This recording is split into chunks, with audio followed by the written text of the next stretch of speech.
Welcome back to Hall of Fame College Football with Jason and the coach. I'm your host, Jason Watkins. The coach is missing. He may be in here in a little bit, but he's missing from action tonight, possibly be in here in just a bit. But I do have on the show with me, starting on the left side of your screen, David Neal from David Talks Buffs, along with John, our boy from John Talks Bama, or is Bama Talk with John. That's gone. Yeah, it's now all transferred over to the Bama Standard. Well, okay. This is news to me. This is news to me. No, I got you. Welcome back to the show, fellas. I appreciate you guys coming in to talk about some of these subjects. How's everybody doing tonight?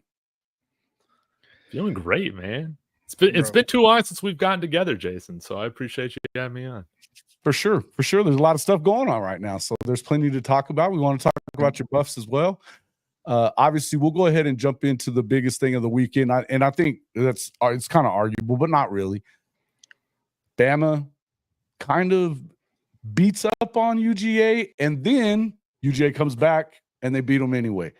Let's talk about that one. And John, I'm sure the roller coaster ride had you a little worked up over the weekend, yeah? If I didn't need blood pressure medication, I promise you I did after that, bro. That was one of the most roller coaster rides I've been on in a long time, because it was just such a surprise to jump out on them 28-0. And it was like, am I in the Matrix? This isn't real. Am I asleep? You know what I mean? Type thing.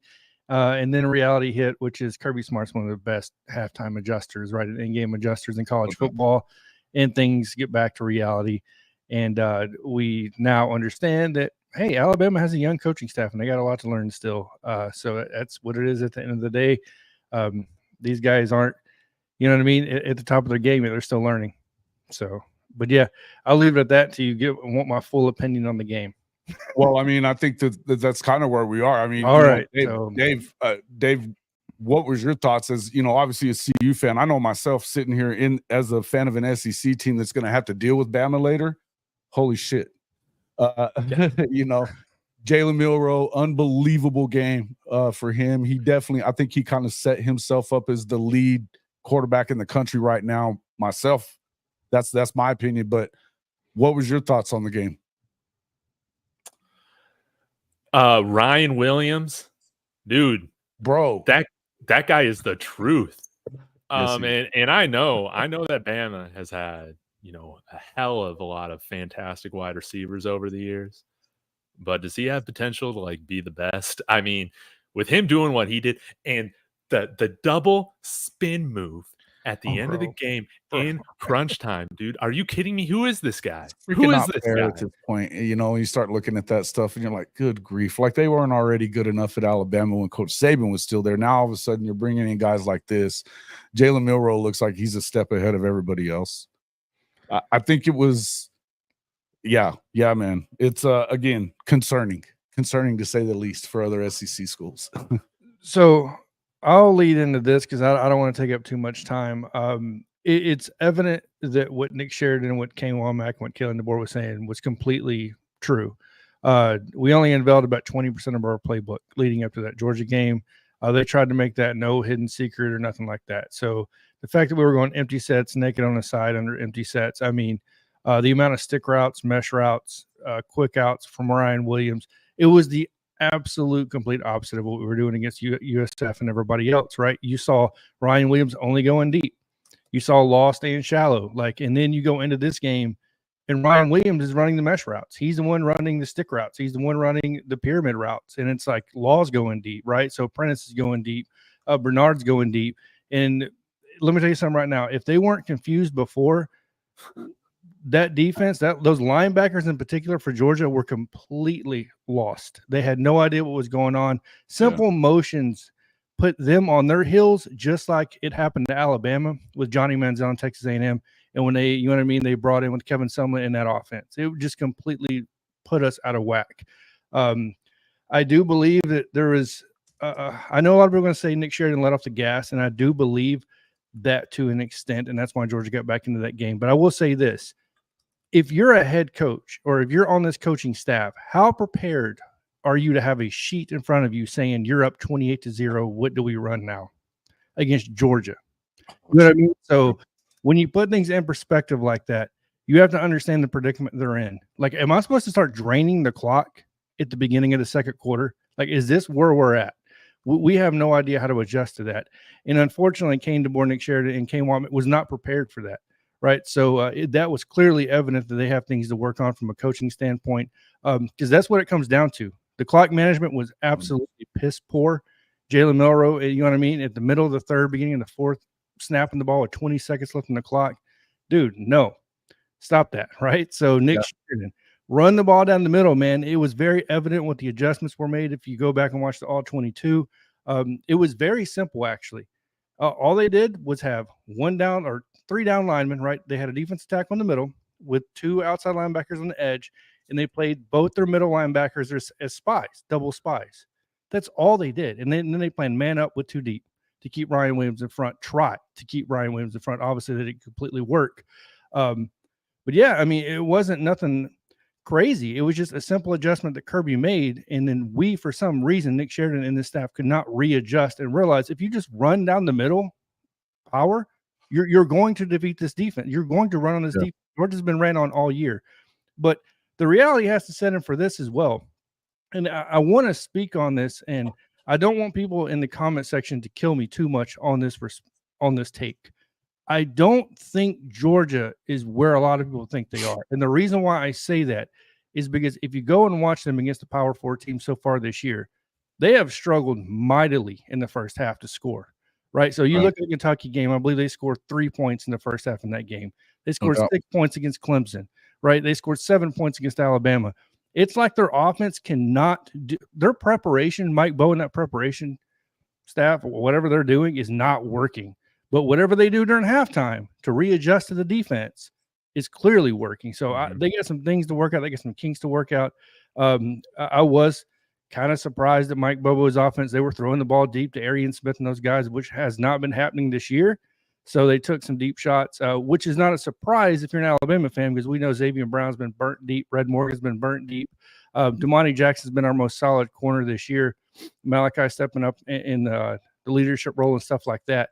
But guys, Ryan Williams may be the best wide receiver in college football already, man. Like, and that's a scary. And I'm not trying to say that as a homer, right? Because I think Jeremiah Smith is up there with him in Ohio State. Travis Hunter, so is Cam Coleman too. Yeah, exactly. So there's competition out there. But if you're an Alabama fan, you have to understand this guy was third on the depth chart in the X position on this depth chart.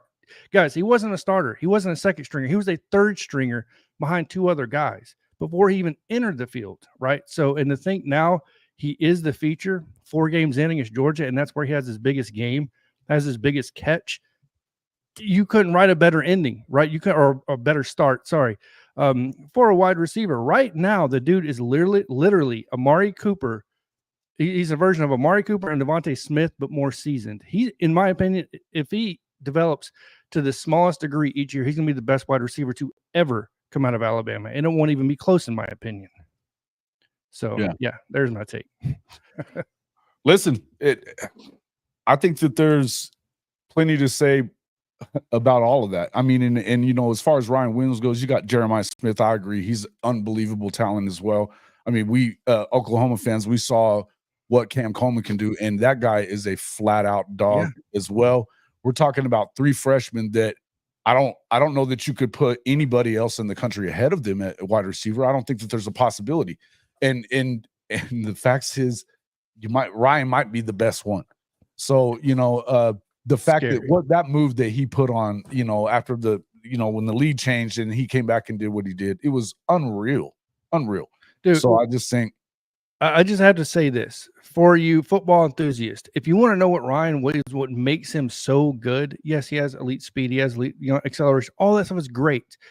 But how many wide receivers can break off the top of their route to the degree Ryan Williams can? It's very, very small amount. We're talking Travis Hunter, Jeremiah Smith does a good job, but not as good as Ryan Williams. Honestly, it may be only Travis Hunter. And that's the only conversation we're having as far as wide receivers and breaking off the top of the routes go.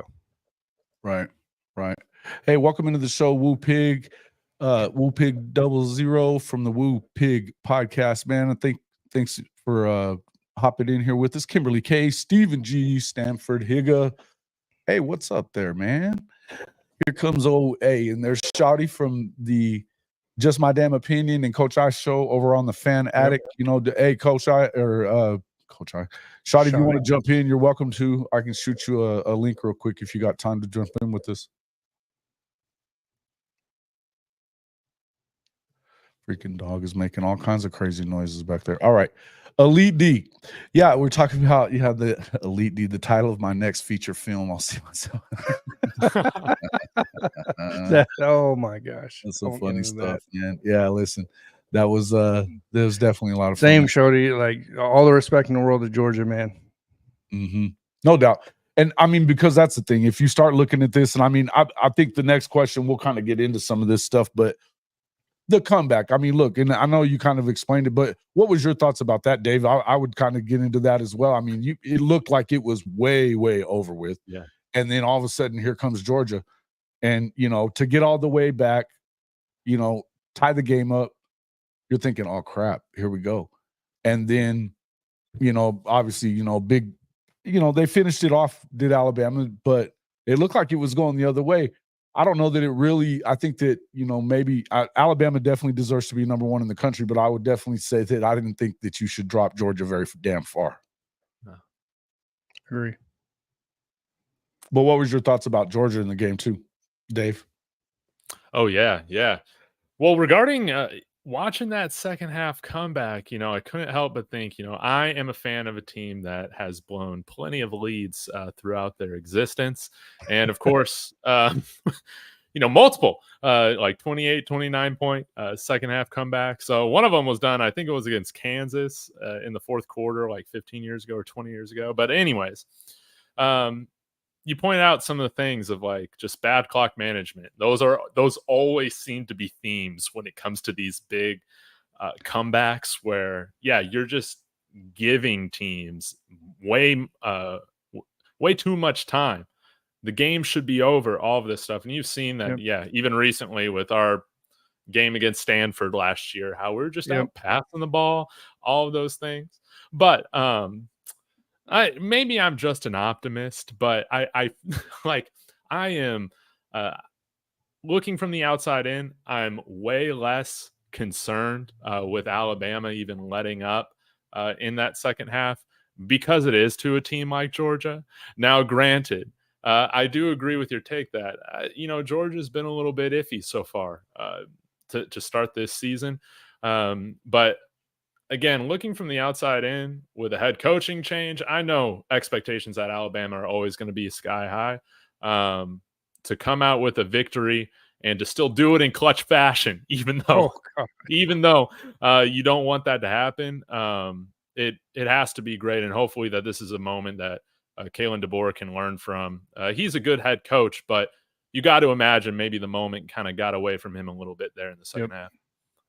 Well, and not having been in these situations, but I mean, I think that was the question coming in, and we kind of talked about this a little bit coming into the week. Was, to me, I felt like, listen, Kirby Smart was definitely in more of a pressurized situation, in my opinion, because of the fact that, look, Georgia has struggled against Nick Saban, or is it an Alabama problem? I think that it's becoming clear that they didn't really take a step back whenever they got Kalen DeBoer. They may have taken a step up. I think I would contend that the last few years, the reason if you've seen any kind of drop off out of Alabama, it's not because of Nick Saban. It's because of the fact that the coaching staff, aside from Nick, wasn't near as strong as it had been in previous years. All these guys end up getting jobs elsewhere, head coaching jobs, all that other stuff. It definitely takes a toll on your program. Now you've got a bunch of guys that up and comer, great, and they're great at recruiting. They're doing a great job with their NIL stuff. And now, and one of the premier offensive minds in the game is your head coach. So you went from a really defensive-minded, talented team to now talent, and you're seeing that talent really get developed on the offensive side. It's a scary thing. Do you guys believe that this guy is already is Kalen DeBoer already the best coach in the SEC? No, I can't. Kirby Smart's won 2 national championships. He's won too much. He's done too much, right? So, look, I know it's all get caught up in the moment type feelings, especially if you're an Alabama fan. But the reality hits that we play Vanderbilt this year that is not a bad team. You still have to go out. You still have to win the SEC, guys. If you guys think this race is over, you're psycho at this point. Teams are going to get better. We still play Oklahoma. We still play LSU. We still play Tennessee. We still play, you know what I mean? The list goes on and on and on. Just like Colorado over here, like, you know what I mean? Like the games don't end on Saturday night. You got 24 hours and then you're moving on to the next game. So no, I don't think he is the best coach. You know what I mean? I believe he has maybe the most potential. What you're saying, he's got more to prove. Yeah, exactly. Because I don't give credit. I'm not giving nothing to nobody just because you show up. You know what I mean? You have to earn your keep. And you beat Georgia. That's great. We beat Georgia 9 out of the 10 times, 8 out of the past 9 without you. So you still got something to prove, bro, at the end of the day. And I'm going to give one last take before I got to get off here, guys, because I do have an interview to do. But I'm going to say this. You say you don't think Nick Saban brought them back. I am actually one of the few Alabama fans that spoke out and said University of Alabama needed Nick Saban to retire. I do believe he was holding them back. And the reason why I say that, I don't believe it was intentional. I don't think it was because of the way he was doing things. It was his presence, right? So imagine being a Tommy Rees, imagine being a Bill O'Brien or whatever that may look like, but especially a Tommy Rees, a young offensive coordinator. Imagine being Pete Golding, a young defensive coordinator. You're a great mind, yes, but you're standing next to the greatest, the best college football coach of all time, sure, right?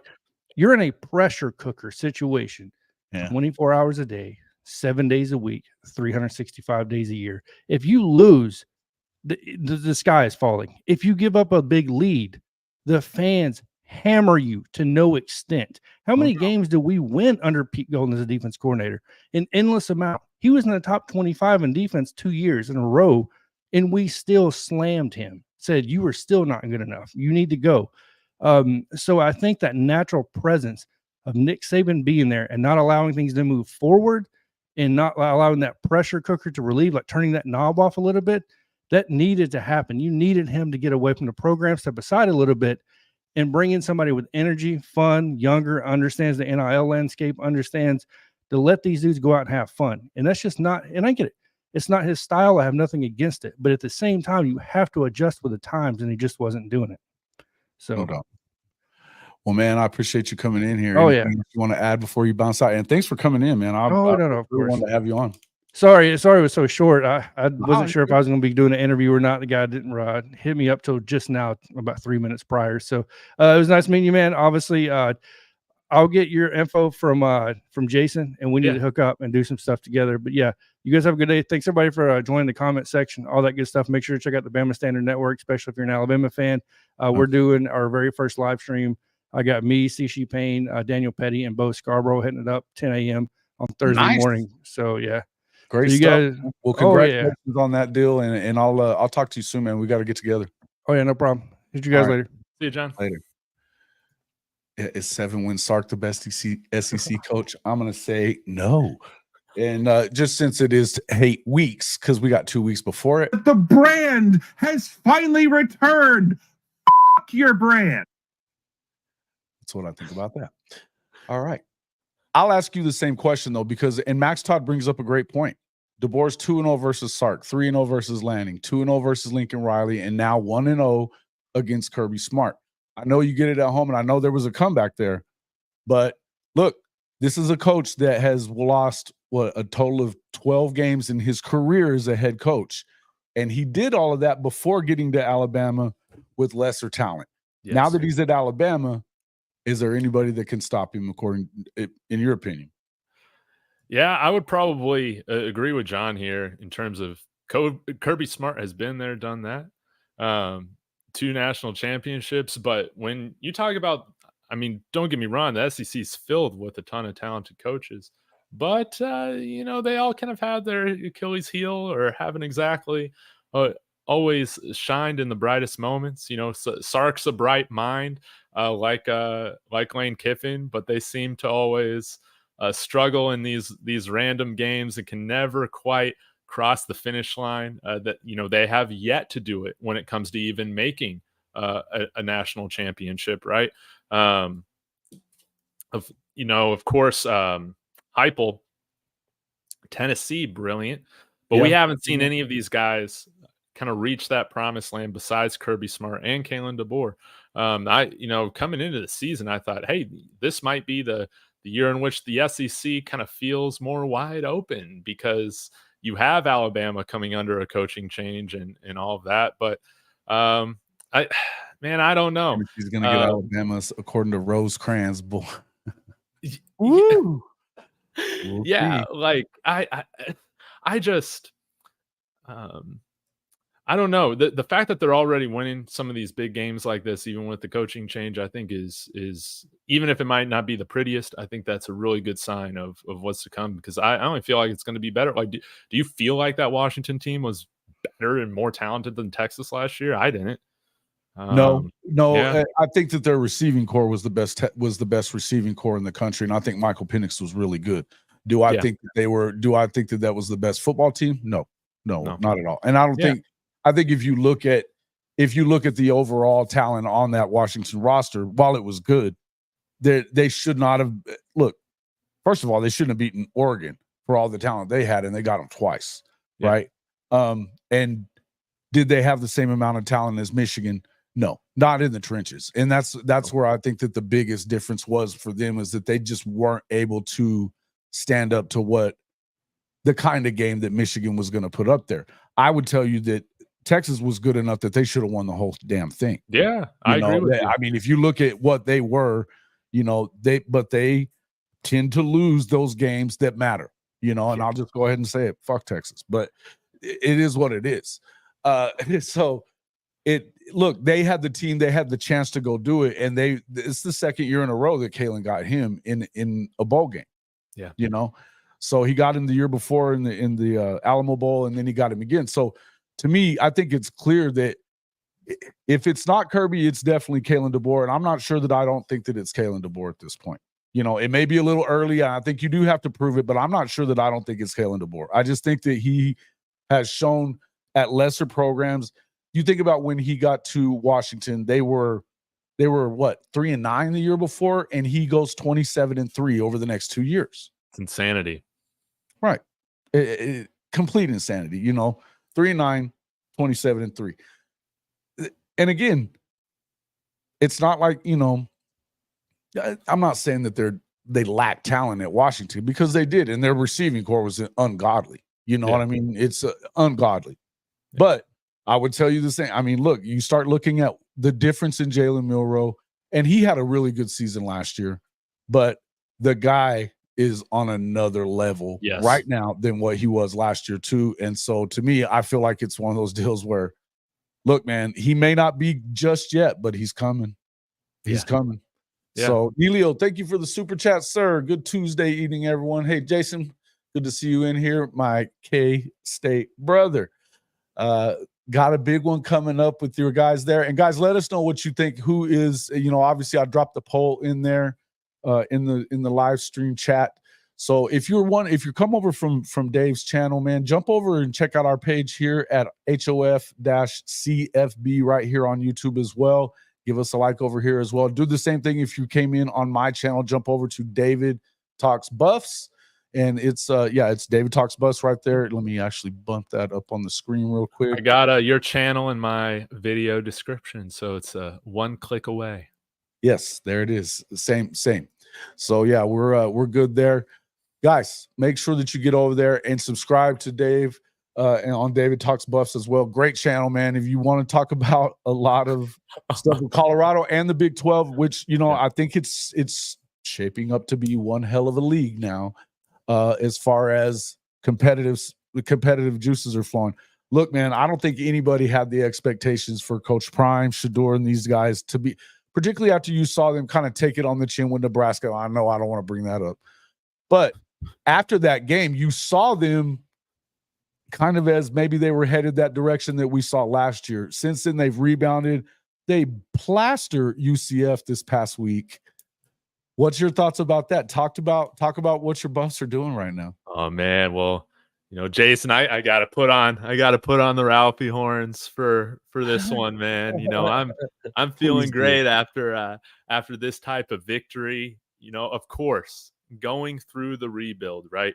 1-11, Then we go 4-8 last year, but we got punched in the mouth against Oregon. We never seemed to respond to that. And that, kind of the pinnacle of that non-response, just bending over and taking it, was losing to a bunch of nerds while up 29-0 against Stanford, man. And we saw that we never truly recovered from that. But this year, coming into this season, I felt good about the Robert Livingston hire, who I think that has been a fantastic hire coming over from the Cincinnati Bengals. And while Pat Shurmur is not a sexy offensive coordinator to have at all, what I needed was somebody that got along with Shedeur in prime, that saw football similarly, and that they would just be a competent fit for each other. So I'm not looking for this offense to put up 50 points a game, but I think even with a Pat Shurmur offense that might not be as high octane as some of these other geniuses coming up in today's game, it was going to be what we needed to have a winning season this year. And it was disappointing, man. Those first 2 weeks, of course, I'm going to celebrate a win no matter what. I'm a Buffs fan.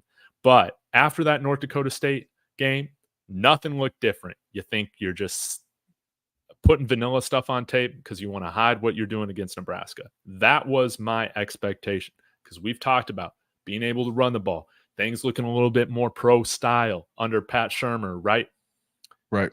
Going to Nebraska, none of that happens. We just look like it's the same dumb offense that we saw last year at spurts. Shedeur's getting lit up. We're doing nothing to help the offensive line. And at that point, dude, I was like really frustrated, because we are, 14 games in, and we have yet to kind of see this offense truly look built in that pro style. And I was critical, man. I did like a 30-minute rant on, we got all this NFL experience, all this Hall of Fame experience all over the staff, and this thing looks like it's the furthest thing from an NFL product. And I think that was a fair assessment at the time when you said that. Yes. I remember when you said it. Yeah. And what I was really also curious to see, I didn't think this would happen against Nebraska, but to see how this team would react after getting punched in the mouth against Oregon.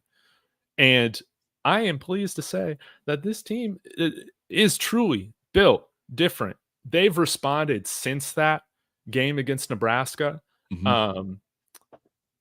getting better every week. We saw that they handled business against Colorado State. That was a dominant performance. We were running the ball. We got in pistol, did a little bit under center. Then against Baylor, while that game was close, our special teams were awful. They were responsible for like 10, 13 points on the board. Our defense played fine, but it was great to just see our resilience and not pointing the finger even at the end of the game when things weren't going our way. We drop a Hail Mary. Guys, this is the second time that Shedeur has thrown a Hail Mary on the second to last play, and it's been dropped, and he's come back and thrown a completed Hail Mary to tie the game. He did that in the Celebration Bowl, his last game against Jackson State. You're right. Travis Hunter dropped the touchdown. Then they come back and throw the touchdown to force overtime. And you've really started to see this team respond in a way that good teams do, where they come together. The loss, the embarrassment in Lincoln on Friday or Saturday night primetime, man, they became better for it. We've seen Coach Prime coach better. His game management, especially in the last 2 minutes of like the first halves recently, have just been fantastic. And you've seen us commit to running the ball. You've seen us, provide some more creativity with our runs as well.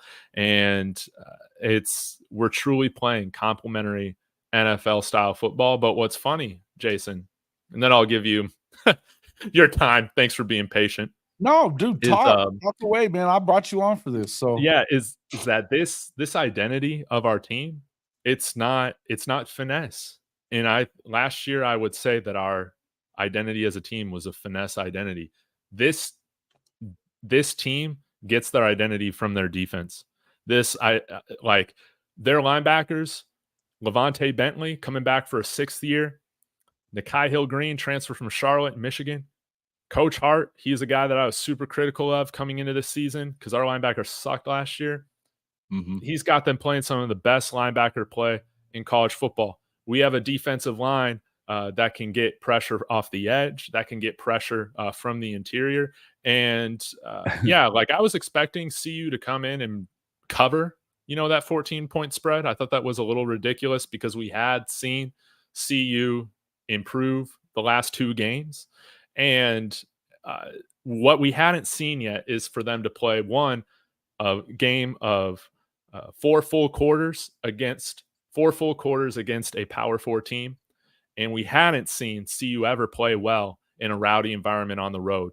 We saw all those things happen and culminate on Saturday in a game in which UCF had hundreds of recruits there. It was sold out. They were trying to make this thing like their Super Bowl for us, or against us. And it was great to see this team, after an early interception with Shador, the defense comes back, gets that pick in the red zone, and again, they just set the tone. And we have dominated for 3 weeks now.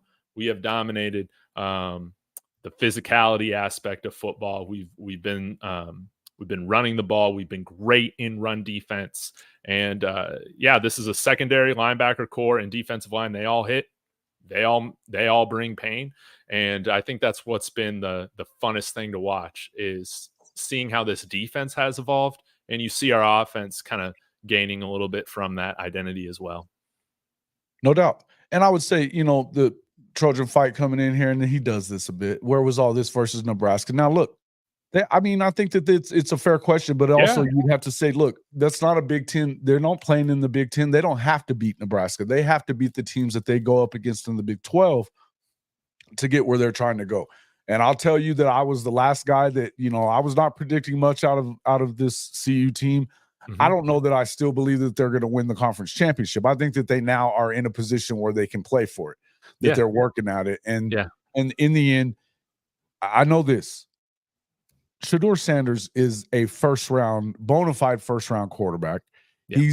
They have it in the skill positions.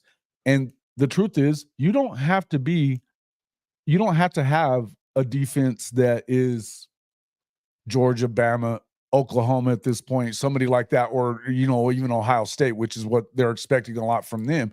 You don't have to have that kind of defense to win in the Big 12. You never have had to. So the truth is that, for a second year, for them to right now, they look like they're in a great position with Shador. And let me tell you something.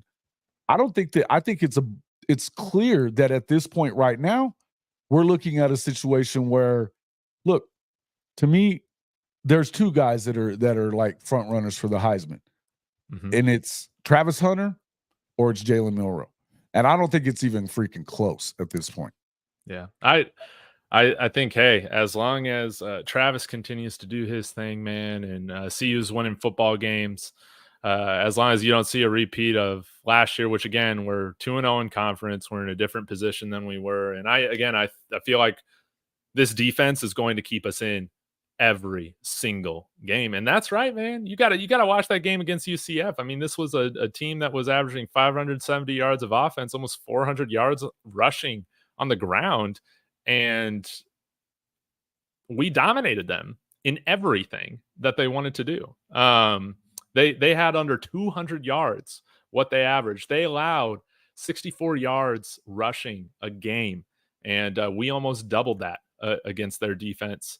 And I'm not saying we're coming out here the Big 12 favorites. I'm not saying that at all. But what I am saying is that I do feel like we're going to be in every game. Teams are going to feel playing us, whereas last year at certain games, it was a cakewalk.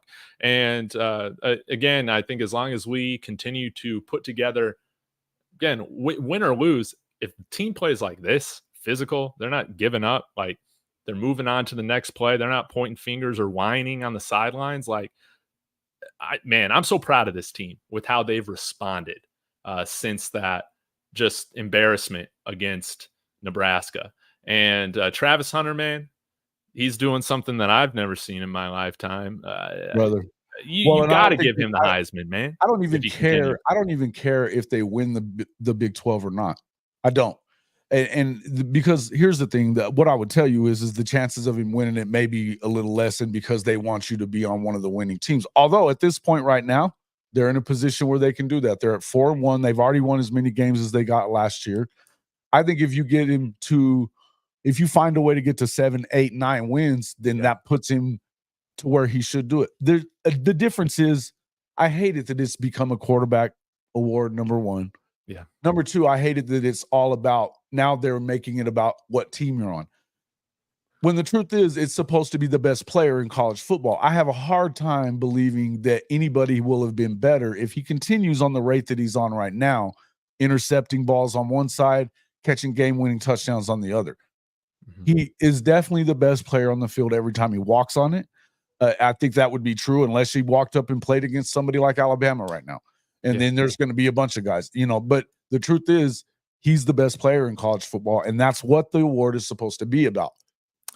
And it's so crazy because, again, it's even with Shador, like, it's hard for me to see us winning any of these games without him as a boundary player, which is just so crazy to wrap your mind around. I mean, he has he changes how we play defense. He totally dictates how we play offense, right? He changes everything that we do as a corner and wide receiver. I mean, it's unheard of. And I know that, all these programs, they got their legacy numbers. 2 has kind of been an unofficial legacy number for CU for quite some time now. But yeah, if we go and get a bowl victory this year, something that we haven't done since Joel Klatt was here in like 2004.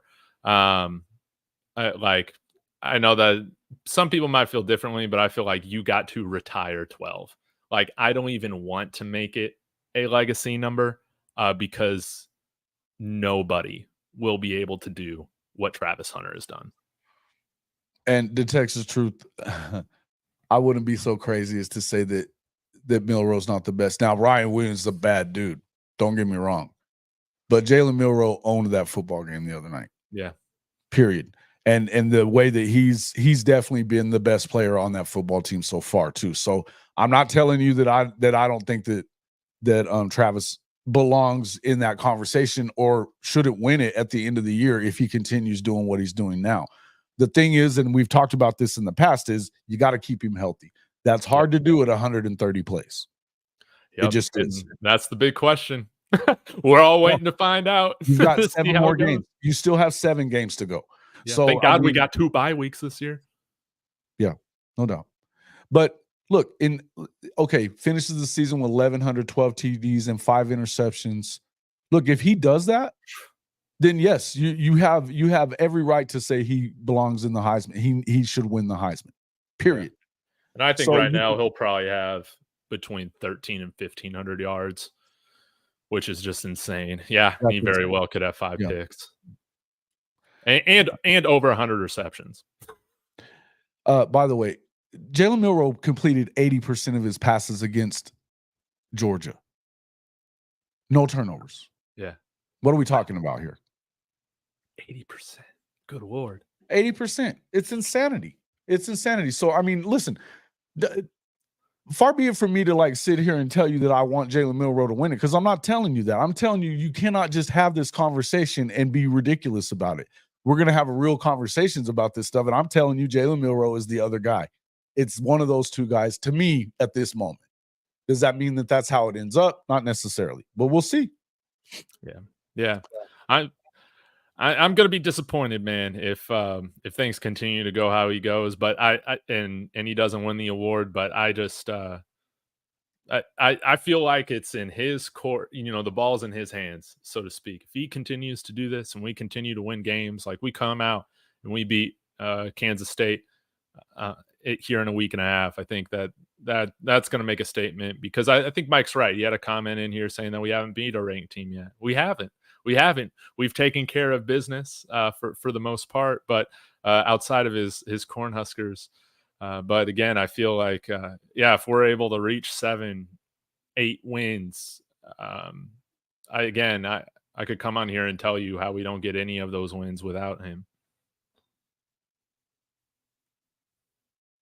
Look, and the bottom line is that I think that it's who you go up against in your league. If you make a run at the playoffs here, and you're doing what I mean, we've never seen what Travis Hunter's done either. This is the whole thing. No. You haven't seen that.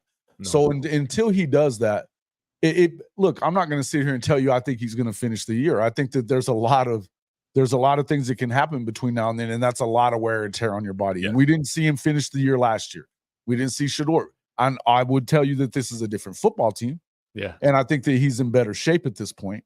But I would tell you that, look, it's still a hard thing to do. It's something we've all kind of talked about, of whether or not you should do that if you're Coach Prime, or if you shouldn't be trying to save him from himself of wanting to play every down. I don't have a problem with you having him in at receiver in critical situations. I think you ought to. You better. He is the best player on the team overall, you know. But I would also say that, you know, you also need him on the defensive side. Shotty's been on the show quite a few times, and he talks about, he thinks that he's more of a natural receiver than he is a DB. Yep. So, and I mean, I think that's a fair statement. I don't know that, necessarily I think that that's true, because the guy's already clearly killing it on the defensive side of the ball. He's getting touchdowns and interceptions over the last few weeks. And so that's big. Yeah. Yeah. Go ahead. Because I think about this all the time. It's like, man, we got some wide receivers that we can, and he'll take some plays off on offense, every now and then, and we got some guys to spell him. But I just, when I put myself in this case, I guess it's Coach Prime's shoes, and then whoever is going to be his coach in the NFL, Right. Literally, you're thinking, do I want to take my best player on defense off the field for a certain amount of snaps? And do I want to take my best player on offense off the field for a certain amount of snaps? And that can be hard to say no to. Like, I understand why it's being done. I think even if he starts out playing both ways in the NFL at some point, like when you hit your 30s or something like that, you got to probably pick a direction. But, when your job's on the line, millions are at stake. And this guy's saying every single time that he's ready to go, that he's just feeling amazing, like all this stuff, it can be hard to say no to when he's the best player on both sides. I don't disagree. I don't disagree at all. And I would tell you that, just real quick here, I'm just going to say this real fast to your guy. You want to talk about just this number? Where are we at on this? To Texas Truth. Come on, man. If without Ryan, that's not necessary. First off, that's not true, because it's not like they don't have other talent at the wide receiver position. Ryan Williams is a bad dude. I'm not saying that he isn't, but he would have thrown he played his ass off. And you got to have a guy like him to get Ryan Williams the football, by the way. Not only did he have 374 yards and 2 touchdowns through the air, but he had 16 carries for 2 more touchdowns and 117 yards on the ground too. Mm-hmm. We're not talking about some chump. Listen, I get it. You want Travis to win. I understand. Travis has got to continue to do what he's doing, and it's an easier thing for a quarterback to continue putting up these kind of numbers. No matter what league you're in, it's easier for a quarterback to do this than Travis has to rely on. He has to continue to go out there and lock down people on the offensive side of the ball, and then on the defensive side, and then when he's on offense, he's got to continue going out there and catching touchdowns. That depends on Shador and the offensive line keeping Shador upright as well. Look, I think that there's a long ways to go for CU. I'm not saying that I think that they're winning anything, because I've told you guys to start with, I expected they'd get around 6, 7, 8 wins at the very most. I think that that's as much as you get out of them. Now, right? Do I have a second thought about it now that they just went to UCF and beat the brakes off of them when I expected the opposite to happen? I still need to see more, but yes, I think differently a little bit. Yeah. He needs those iconic moments. He still needs to have those iconic moments. He won the game for us in overtime with Baylor with that forced fumble that Viral Authority's pointing out. He had the Heisman moment on that insane zone coverage pick against KJ Jefferson this past week. So I think he needs to continue to also have not only the stats and the production at both positions, but he needs to continue to put together these iconic moments to where you cannot dispute we don't win these games without him. Mm-hmm. Yeah. And what Sean D just said, you got to do a lot to be the quarterback for that award. You do. I mean, what was the last guy that didn't? I think it was Devontae Smith, was the last one. And it had been how long since a receiver even won it? 25, 30. I mean, we're talking all the way going back to Desmond Howard since a receiver had won it before that. Yeah. So it's insane to think about the hard. It's hard to get it done. It's hard to get it done. Now, was Champ Bailey, was he a Heisman finalist? I can't remember. I don't remember if he was a finalist or not, but he played with Shoddy, and that dude was ungodly. Yeah. Ungodly. Yeah. But we know the last DB to win it was Woodson. Yeah. So, I mean, it's tough, man. I think it's going to be kind of a tough deal. But again, I think it's going to be a fun race, and I'm rooting for the guy. I'd love to see him do it. I think I'm tired of it being because I don't think that it always goes to the best player in college football. It doesn't. I think that Jaden Daniels was the best quarterback and the best player in the country last year. I know a lot of people want to say Michael Penix. I disagree. I think it was Jaden, and he had better numbers than even like Joe Burrow had his Heisman year.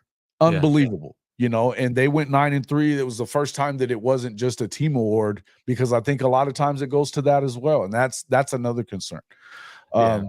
In the West, like, it's always like Ohio State dudes or SEC guys for the most part that I feel get the award.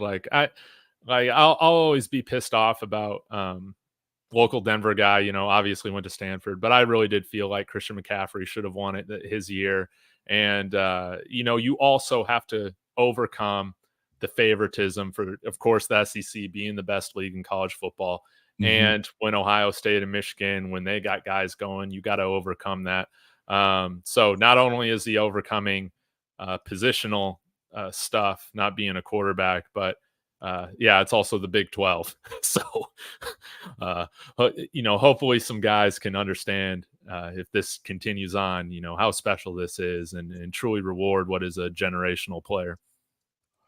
Yeah, and I would answer this question with what Heisman moments does Milroe have? Well, he just got done dominating the best team of the last 4 seasons in college football. Dude, and with an iconic throw.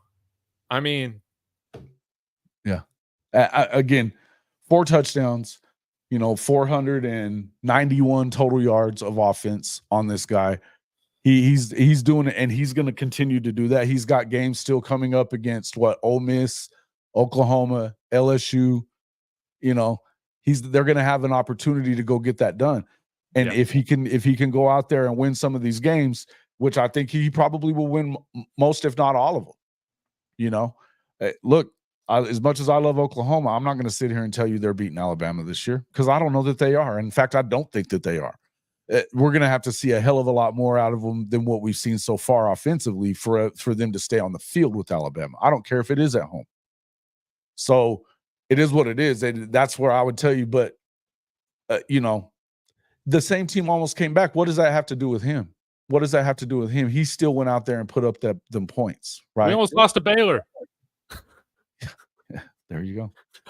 You needed 2 Hail Marys. You needed a second shot at the Hail Mary. Yeah, there you go. If Alabama continues to win, Jalen Milroe for Heisman, no questions. I think he wins the Heisman without question if they continue winning. If they get to the SEC championship game, it's over. It's over. Texas will take care of knocking Milroe out of the house. Yeah, you wish, dude. They're not going to play him unless they get him in the SEC championship game. And I'm going to tell you, Texas ain't making the SEC championship game. I don't give a shit if they're ranked number 2 right now. It's a paper 2. It's a paper 2. You're not beating Oklahoma next week. Not happening. I need to get your opinion on that, man. The brand has finally returned. Your brand. Sorry, go ahead. My opinion on what? Just I hadn't gotten your opinion yet on Jackson Arnold. Like, what the heck happened with that? And but Michael Hawkins seemed to play pretty well for y'all last week. You feel good about like quarterback change, everything like that? Love the quarterback change. And I was one of the guys that was taken up for Jackson, that was saying it was too early to make that kind of a move, which I do think it was at the moment. I was at the game, the Tennessee game, watching as it went down. He had to come out. He had to come out. So in the end, you know, when you're making the kind of mistakes that he made, look, you beat Tennessee, if not for that, you forced 2 turnovers. Oklahoma has the best defense they've had in probably 16 years, right? At least. And so to me, you had to do it. You had to do it. And you can say what you want. Dynamic offense isn't why look, defense beats offense every time. It does.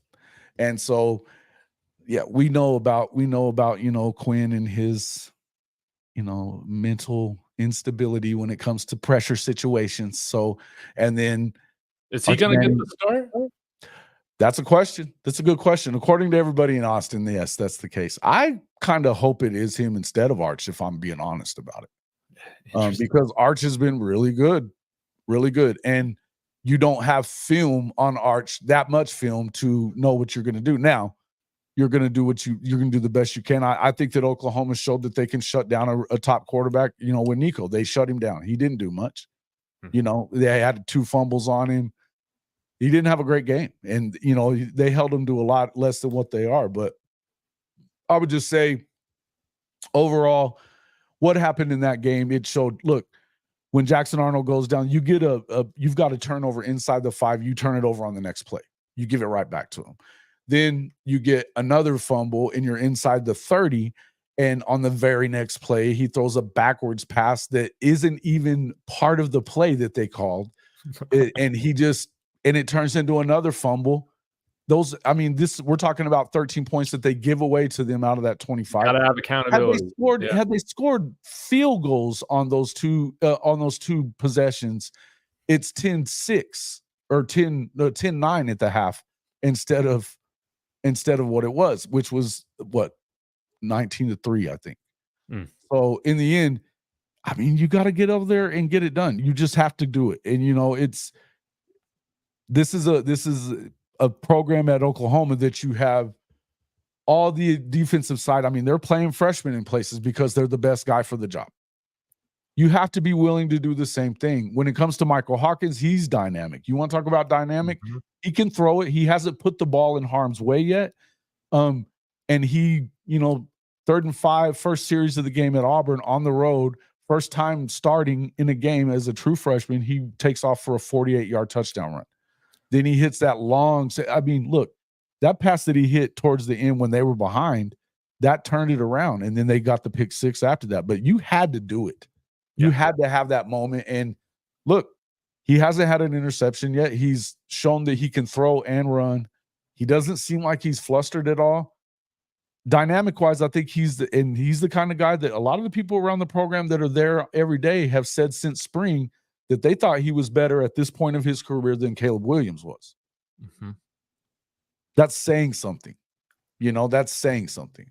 So, I mean, it is what it is, but I would just say that we'll see how it goes. And I think you've got a lot of injuries in place of receivers, and your line is starting to look like it's patched back together and going to be good to go. Hopefully you don't have a ton more injuries there, but they've definitely been snake bitten in the receiver. Top 5 receivers are out. But you're starting to get some contributions from the tight ends. You're starting to get some contributions from some of these younger receivers that there's a reason they're at Oklahoma. You know, there's a reason, but, you know, you're expecting them to kind of step up a little earlier than what they would have had to otherwise, you know, obviously. Well, man, it sounds like this Red River shootout, man, it's going to be quite the matchup this year, especially if Arch does get the start, man. You don't really have much film on neither of these guys starting at quarterback, man. Are you going to the game? I'm working on it, man. I haven't nailed it down just yet, but the chances are, we're working at it here. So we'll see how it goes. But I mean, again, it's a game that I've been to the game quite a bit, and you know, I'd love to be there for sure this year, and it'd be fun. It's the first year in the SEC to be there. We're working on a few different things, though. We're definitely, if it doesn't happen this year, you know, I feel like we're gonna have passes to do that next year. So it's gonna be something where we can just kind of do that. Yeah, no doubt. So we're working at it, but you know, and again, as far as you Texas fans that are in here, 18 out of the last 25, bro. So, you know, we know that Oklahoma can win the game. You think Texas can win the game, and Texas hasn't been tested yet one time. So you can say what you want, and there's something to going through adversity and coming through on the other side of it. Teams can get better as the year goes on. They can indeed. They can indeed. And they generally do. But we'll see what happens, We'll see what happens. And, as I said, I think he's got ice water in his veins. He just doesn't seem to really get rattled with anything. And it is he's a stud, man. He's a stud. Anyway, let's see. Benji says Quinn's going to start and he's going to torch the OU secondary. Yeah, sure he is. Sure he is, Benji. We'll see. Texas destroyed Michigan. Who's Michigan? They're trash. Why they're still in the top 10, I think people are absolutely lazy. Let's get to that right quick. Let's talk about it. So the AP top 25, and I would tell you this as a longtime sports writer, I can tell you that the guys that do the voting in the AP, and generally the coaches polls the same way with the ESPN, they don't watch all the football games. Coaches damn sure don't watch all the football games. They don't. They watch the teams that they're going to play, and that's it. And I can tell you that the guys that end up getting the votes for the AP are beat writers for all the major newspapers around the country. They're beat writers, though, for a team. They don't watch all the other football teams either. I promise you they don't. They don't. No. It's a bunch of bullshit. It's always been a bunch of bullshit. And a lot of teams get voted to certain places because of the fact that they have a name next to them, or what did they look like last year and all that other stuff. Yes. We've decided we're going to do our own poll every week. I don't think it's a ton different than what the AP is at the moment. In fact, we'll pop them both up on the screen here in just a second. But we're doing our own poll with Hall of Fame College Football, our top 25. If you become a member of our Hall of Fame channel membership, low is $2.99 a month. You get a vote in this one. And the reason that we do that, the only way we're going to let you vote is if you become one of those guys, is because those guys we know that they are invested in college football more so than they're just invested in, one team necessarily. Because when you're a beat writer, I can tell you ain't got time to watch a bunch of other football. You're at one stadium all day. You just don't have time. No. You just don't have time to do it. And there's too much to write about, too much to do. No. So with ours, you'll look and see, fight on that. Go ahead. You can talk your shit. Let me guess you got all talk your shit, fight on it. Was fun voting in this, man. Since we're not the Associated Press, what do we call ourselves? Like the asshole press, or like it's just the Hall of Fame top 25. Hall of Fame college football top 25. Honestly, this would be the creator poll as well. So I got a bunch of the guys that I know ball, and I know they watch football throughout the country every week. So we have, along with you, JJ Kitchen, our guys at Unfair Sports are on this, and the guys that I can tell you, the guys that are in our Discord that are our channel members watch football. So I trust their votes. And as you can see, yes, we have Alabama there. They got, out of the 16 votes that we got overall, they got 15 of the first place votes. I don't even know who the guy that gave Texas that. In fact, it may be Benji. I'm pretty sure it was me. That was me? You. Or was it Alabama? I can't remember. You had Alabama, didn't you? Oh, okay. Thank you. Tell me you didn't pick Texas, because now I have to kick your ass off the poll. And just kidding, man. I don't care. I'm partial to the Manning family. Being a Broncos fan. I'm sorry, Jason. Fuck them too. And Tuck Fexes and the Mannings right now. What's up there, Rob 077? Well, my Texas team is in second place. Wow. Yeah, they were in first and they didn't even lose and dropped a spot. And they did the same in the AP poll. We have Ohio State at third. They just haven't played anybody yet, man. I got to wait and see. And I think that's why a lot of people haven't picked them. I think they're still one of the best teams in the country. I know that Tennessee is one of the best teams in the country. They have a great defense. They got a good offense as well. They run the ball unbelievably. But look, they're going to play Alabama and Georgia. We're going to know who they are pretty soon, right? Oregon, I don't know that I've thought a ton of them. I think I have them a little lower on my ballot. But I do like the team overall. I still got to wait and see until Dan Lanning is able to kind of get there. But we have number 7, Penn State, number 8, Miami. I do not know why everybody continues to pick Mizzou in the top 10 when they almost lost to freaking Vanderbilt last week. But I digress. Michigan, I don't know why they're still in the top 10 either. I think that's nuts. Ole Miss drops after losing that game to Kentucky last week at home. And they hadn't played anybody else, so that was their first time to play anybody. That with was the such a pulse. bummer, man. They always lose a game like that every season, man. SEC Mike calls him Lane Whiffen. I'm a Lane Kiffin fan, man. I think he's hilarious. I want to see him succeed, but man, he doesn't do himself any favors. Always losing these ones he should win. Well, Utah being over Arizona, I understand the question there. Listen, it's not my voting. I had Arizona in front. Although I would tell you if you played that game again, it probably wouldn't be the same. But they've beaten them 2 years in a row, so I probably shouldn't even say that. I think it's fair to question what I just said, even so. Anyway, let's see. So number 12, USC, 13, Clemson. Not sure I believe in that one. I definitely don't believe in LSU at this point.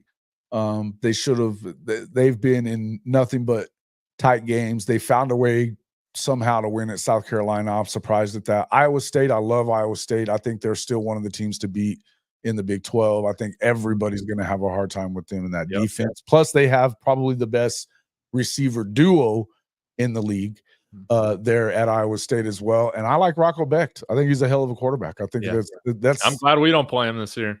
Oh man, yeah. If you get him, it'd have to be in the championship game. So, which it'd be a lot of fun. But it's Oklahoma after that, then BYU, Notre Dame, who had a big win over Louisville this past week. That was a question for a lot of, and I think Coach was questioning whether they were going to get that done. I know I was. K-State, they looked like the team we expected them to look like. Yes. Before they lost the BYU game. BYU is a tough place to go play. Utah, weird to me that they stayed where they did, but Arizona also hasn't looked great all season. Dude, I'm super skeptical of Arizona, man. Even with them beating Utah. Me too. Look, they've had tough games with New Mexico and a bunch of teams that they shouldn't be having tough games with. Yeah. Look, let's just be real. Boise State is the real deal. I look at them and think they're the real deal. They gave Oregon all they could handle. They certainly belong there. Illinois, I don't know that I think Illinois is as good as a lot of people do. I did expect them to stay within the 17.5 that they gave them playing Penn State. So that looks like, they're a little better. And, look, we know that when it comes to defense, they're going to do very well running the ball and playing defense under this coaching staff. That's fair. Indiana, I don't know. I don't buy them. Louisville, I think, is really good. Arizona, I think they're right there. I would also say that I'm not too sure about the UNLV deal. With them losing that quarterback at that point, a lot of people, they've got them in the top 25 in the AP poll. But I'm not sure that 25. You put them at 25? Yeah. I actually had I believe it was, wait, who did I say? I told you different I don't think it was who I told you though. I had Pitt at number 25. Okay. They're undefeated. And they look really good. They finally got a trigger man and they play good defense.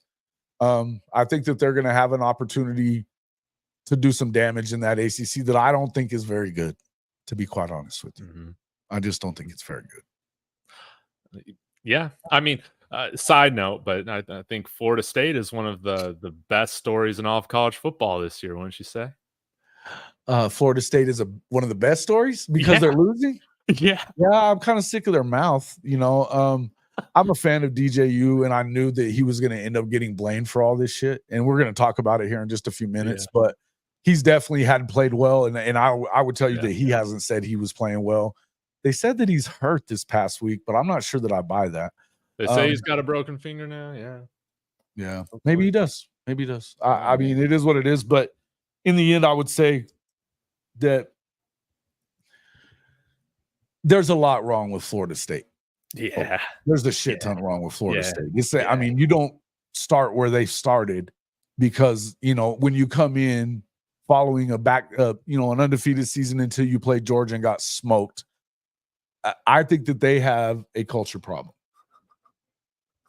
They have a culture problem. So it is what it is. I think that's pretty clear. Everybody was talking about them having the best defensive line in the country. We know that's bullshit now. And I just think that there's an issue that's going on there as it is. If we wanted to match up the AP top 25 with this one, I think the differences we're the same through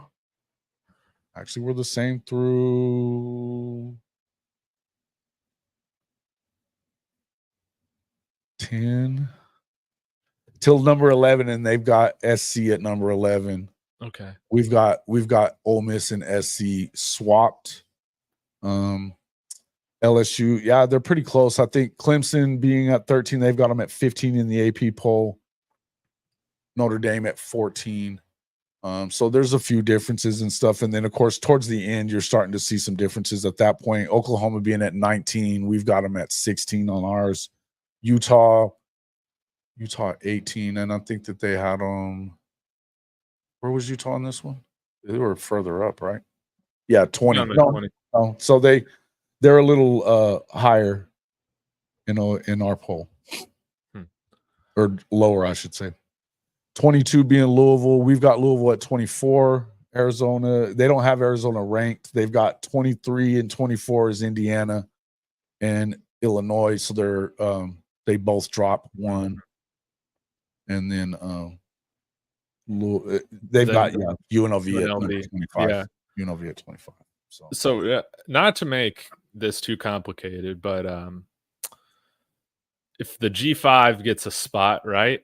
Who's the power 4 on the in the top 12 or whatever that's getting kicked right now? Would that be USC?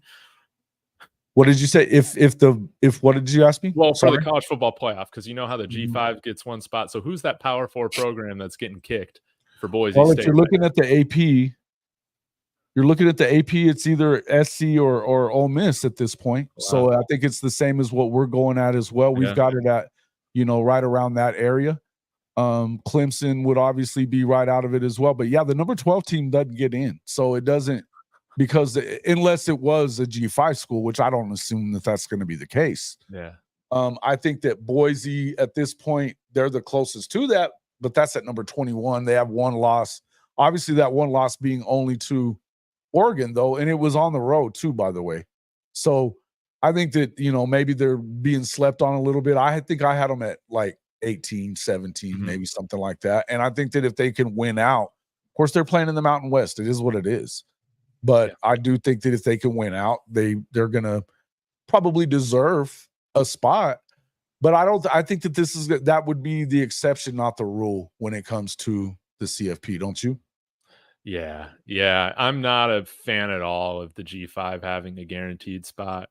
So I don't think there should be any guaranteed spots. Yeah, the one program, I know that Boise's a small school, whatever. I just wish they could get in a Power 4. We're still not calling this new Pac-12 a Power 5 conference, right? Like we're not doing that. It's just glorified. I don't know. I think that it'll be up to the committee, whoever is deciding on that. You're going to have right now they still have voting power, and their job was to get themselves to Power Conference status, which is why they're chasing some of these schools that already went to the Big 12. Some of these schools that are, you're talking. I think a lot of people thought that Stanford and Cal would maybe go back to the Pac-12. I don't see that happening. No. I don't see that happening, and because all they've done is just add a bunch of programs that Mountain West, and they're adding whoever they can. Yeah. Listen, when Cal and Stanford won't be associated with those schools. We know they will not. They will not, and that was the whole point of the reason that it didn't stay together. Because they could have added schools like SMU and San Diego State and all these other schools that they were trying to add, and Stanford and Cal blocked it. Yeah. So that was one of those things that they weren't good enough, as far as academics are concerned to get in, which is stupid. But that's the way they feel about it. That's the way they feel about it out there. So it is what it is. But I will say that the woke agenda has been strong this year. If you've been following Cal football, I don't know if you follow their woke agenda Twitter football account. It's one of the funniest things out there, man. But I wish they could have gotten that dub over FSU. But they've been funny, man, to watch. Yeah, and well, I mean, they went in and got a win over Auburn, so it's kind of a weird deal. But let's see, what did Shawty say? I'm trying to see what he said because Automatic qualifiers for the playoffs suck. Should just be the best 12 teams. Well, Sean D, yeah, I agree with that 100%. Yeah, I agree with that 100%. And yes, yeah, same thing. Stanford was the veto on the Longhorn Network. Yes, absolutely. And that was the thing. All this was, the people that talk about how it is what it is when it comes to your the Big 12. The writing had been on the wall a long time ago with the Big 12. And as a matter of fact, the Pac-12 should have killed the Big 12 off whenever Oklahoma and Texas decided to leave. They stuttered and didn't get it done. And it took the screw-ups of Kliavkoff and that bunch of dumbasses over there and all those it took every one of those things to go badly for it not to be the Big 12 that died. Yeah. That's just a fact. And had it not been one of those things goes the other way, it changes everything. Mm-hmm. But he literally, he had so many opportunities to merge it and make it better. And I mean, that they were turning their nose up at the shit. It was hilarious that they were doing it, but then they sat there and lied to everybody on the Pacific Coast about what was happening with their television deal that didn't exist. The truth was, it was CU. They knew because you knew what was up. They went to the media day thing, and then they found out what was really happening. And the next day, they announced that they were out. Yeah. So we'd been the people that were paying attention to it at that point. We all predicted all that shit months before all that. We said the exact same thing and they continued to say stupid shit. But you still hear a bunch of stupid. Man, it's so crazy to me. Tony Altimore and even Canzano and Wilner. What do those guys do now? Yeah, I feel like after this whole thing got settled, what do they do for clicks now? They still bullshit around, I guess. I don't know about Tony Altimore. I've been blocked from him for a long time, but I think he's still making pretty little graphs. Oh man, you guys are always going at it. Yeah, I think he's still making pretty little graphs that mean jack shit. Yeah. So, that's just kind of what he does. And now he's just doing it for the ACC and all that other stuff. And, weird being an ACC shill. I mean, that might be worse, man. That might be worse. I don't want to hijack the show, that whole deal. I believe, huh? Oh, I was going to change topics, so go ahead. No, I was just saying, I would tell you that I think that if the Big 12 and ACC are smart, they find a way to team it up together. Well, man, I would love to see you playing the Miami Hurricanes every now and then. I think that would be a lot of fun. But man, I got to ask you, I already talked about FSU being one of the best stories in college football for bad reasons. Yeah. Just kind of a wholesome, good college football story this year. BYU up there, absolutely kicking ass. That's been pretty cool to see. And I know I've seen on Twitter. The Holy War is going to be a blast. Yes, all with a quarterback that is Jewish, the BY Jew, leading the Mormon BYU Cougars. Is this not an amazing college football story? Going up and beating the Baptists, the Methodists, all this other stuff. Well, I can't remember they played us at SMU, but I love these stories, man. I love these stories. They beat SMU as well. They beat SMU also. Yeah, so they're beating all the other Christian schools, all the other denominations, and they're doing it with Retzlaff, the BY Jew.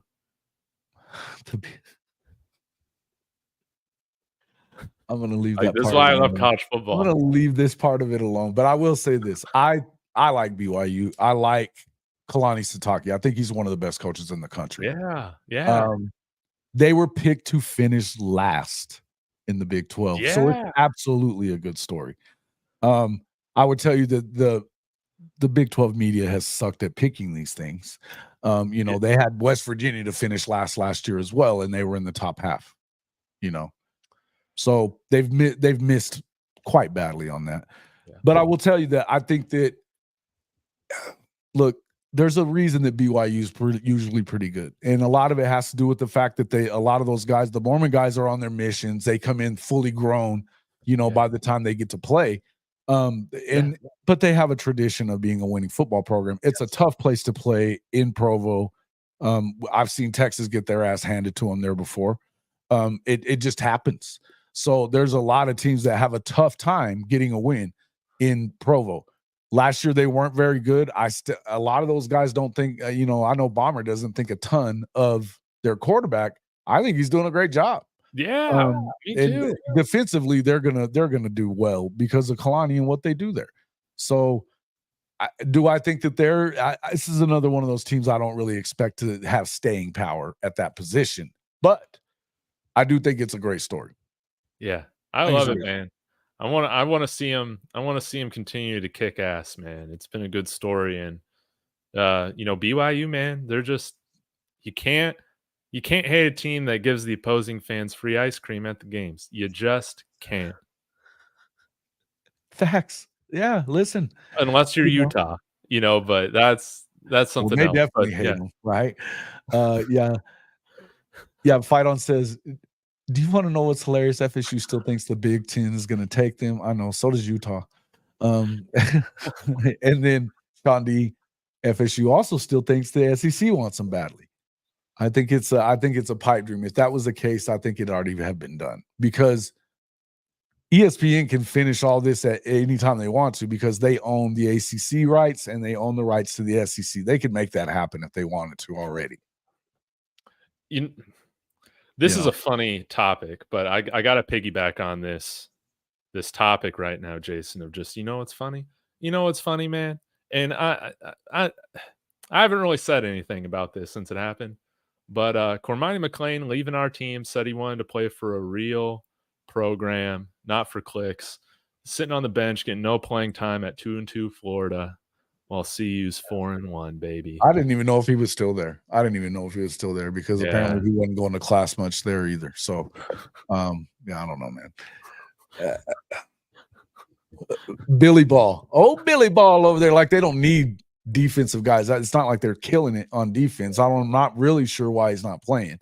Well, I could tell you, man. He's probably just, like you said, man, he's probably not doing the other things to gain trust. And that's why they made him a walk-on. Yeah. To say Utah might not be good, I don't know, Cam. They're pretty good. They'll be good with Rising Dude, but I've been saying it all year. They've got a freshman, and he's doing well. His brother's in the NFL. The kid's pretty good. And here's the thing about Utah, and you know this. They play hard-nosed defense. They run the football. They let you beat yourself. It's not an easy football team to beat. And with that freshman, they went into Boone Pickens Stadium and beat a crappy Oklahoma State team. But they did. And everybody was expecting Okie Light to be really good, and they're not. Just like I told you guys they wouldn't be. It is what it is. But I think that Utah is still one of the favorites. Yeah. I picked Kansas State at the start of the year. I'm sticking with it. I would tell you Iowa State would be my next pick. That's the next team I think is going to probably have that shot. But I like CU for the fact that they have the guys that they have in the skill position battle. Yeah. And they've proven that, look, man, if you can go on the road and beat UCF, I mean, we're talking about a program that without KJ Jefferson, they beat the shit out of Okie Light last year in their house, like 48-0. Yeah. Yeah. Dynamic offense, man. And again, I like us staying kind of in this dark horse spot, yes, put us all over national TV. I love it. I don't get sick of it. But yeah, let's continue to string together a few more really solid victories. And then we can start the Big 12 championship title, all that stuff. Let's just take care of Kansas State, man. Yeah, you're right. Hey, Jason, you want to know a crazy stat, though, that gives me a lot of encouragement? Now, don't get me wrong, UCF's defense is not Nebraska, but you saw the pressure, the stunts. They're bringing 5 a lot. A lot of the blitzing was just it was making things a mess, man. Baylor had some creative blitz schemes against us as well. It was nice to see. Against UCF, 15 blitzes against Shedeur Sanders. 94% completion percentage, over 100 yards, I believe a touchdown. So if we can figure out how to get rid of the ball quickly with the blitz here moving forward, that's gonna be fantastic. But 94% against the blitz, 14 dropbacks, 15 blitzes. That's a serious crazy. freaking stat. That's a Crazy. Yeah.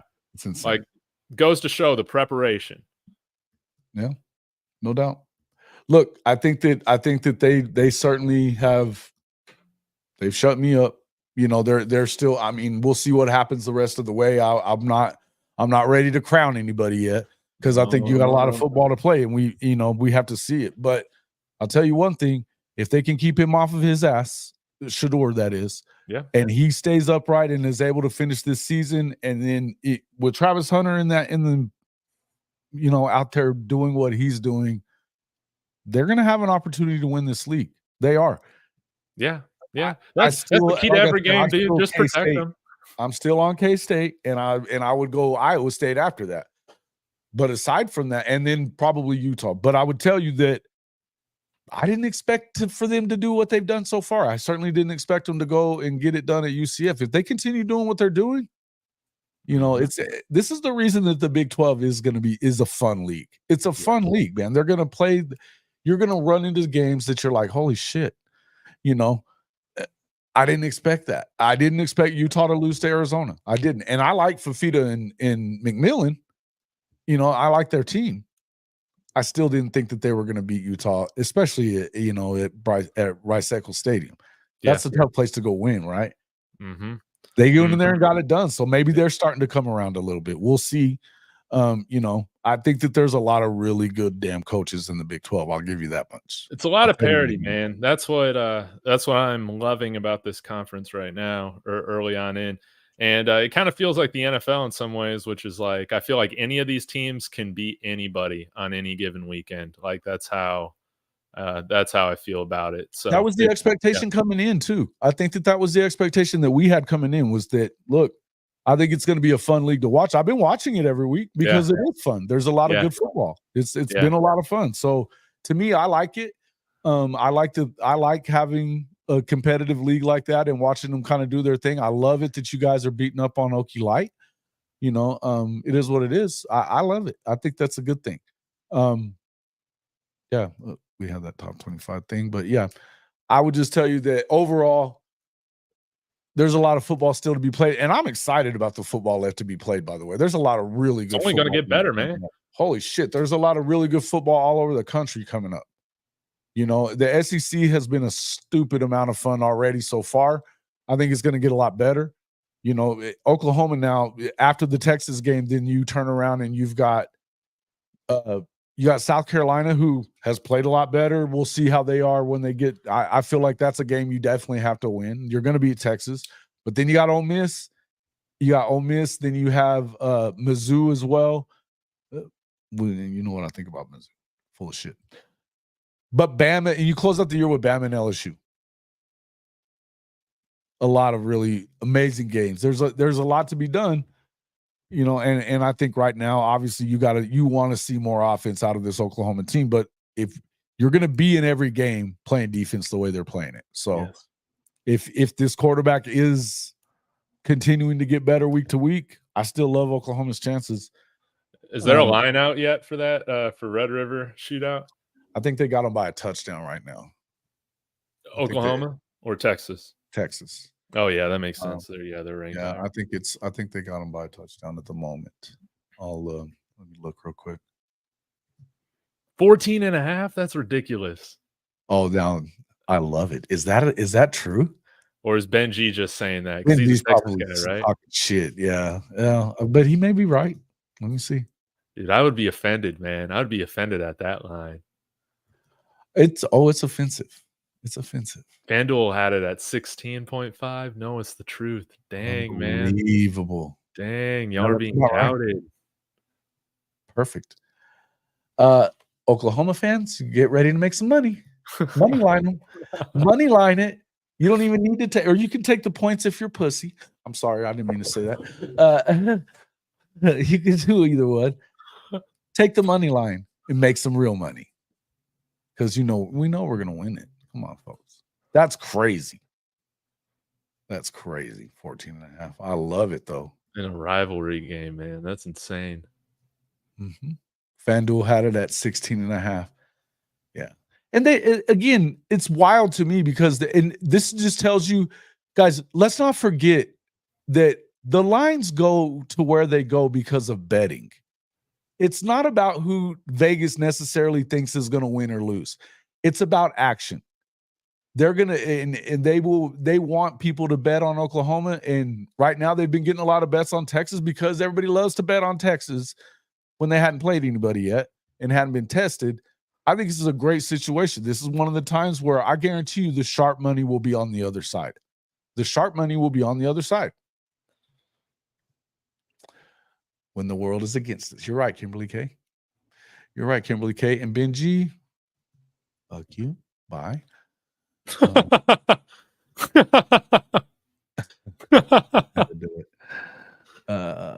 It is a rivalry. Anything can happen. When was the last beat OU by 14? Well, 2 years ago, when they didn't have a quarterback, it was by more than that. But it's rare. And again, Oklahoma's won 18 out of the last 24 games, 25 games. 7 out of the last 10. 5 out of the last 6. It is what it is. Oklahoma owns this series since they integrated college football, folks. It's just a fact. It's just a fact. And I let them sleep. Let them sleep. That's it. And I mean, Dave just said it about Colorado too. This is the look. You have to prove it. Oklahoma's going to have a chance to prove that. They're going to prove who they are by the end of this year because they go up against all the better teams in the SEC that Texas doesn't have to play. Texas gets UGA, and then OU. A&M is looking like they're better. I'm surprised that nobody had them in our. Nobody had them in our poll either. Yeah, I'm But just biased nobody against had A&M. Sorry. I don't. I like them better with the quarterback they have right now than with Connor Wegman because I just don't think the offense fit him. I think Wegman's a good quarterback. I just don't think that offense fit him. No. Marcel Reese is pretty damn good, and they're going to play good defense, man. So again, I still feel like I've said at the start of this season, I will continue to say it. 8-4 is what Texas does this year, and that's with the light schedule. They're about to lose two in a row, bro. They're about to lose 2 in a row, so they'll be halfway there. They still got to play A&M on the road. They still got to play Arkansas on the road. Arkansas has their number at home. Oh, man. Look, a lot of people are saying Vandy's going to get them, the guys in my audience, which is hilarious if they do. But I don't know, man. They haven't been tested yet. They'll get their first real game next weekend. So It is what it is. I love it, man. I can't wait to watch it. I always love They're watching fat on cupcakes, Slim says. I love it. Fat on cupcakes. That's right. 54.5 total. Bet the under. Well, I definitely hope it's look, Oklahoma, they can play that kind of ugly game, and I don't know that Texas can. So we'll see. Am I going to apologize to Benji if Texas beats Oklahoma or worse yet covers? Fuck no. I would never apologize for that. Hey, no, of course not. I'll just tell you the truth. Fuck no. And to hell with Texas. And that'll get you kicked for a minute. I do that on purpose just because it's fun. Texas fans can kiss my ass. And again, The brand has finally returned. Fuck your brand. orange down, everybody.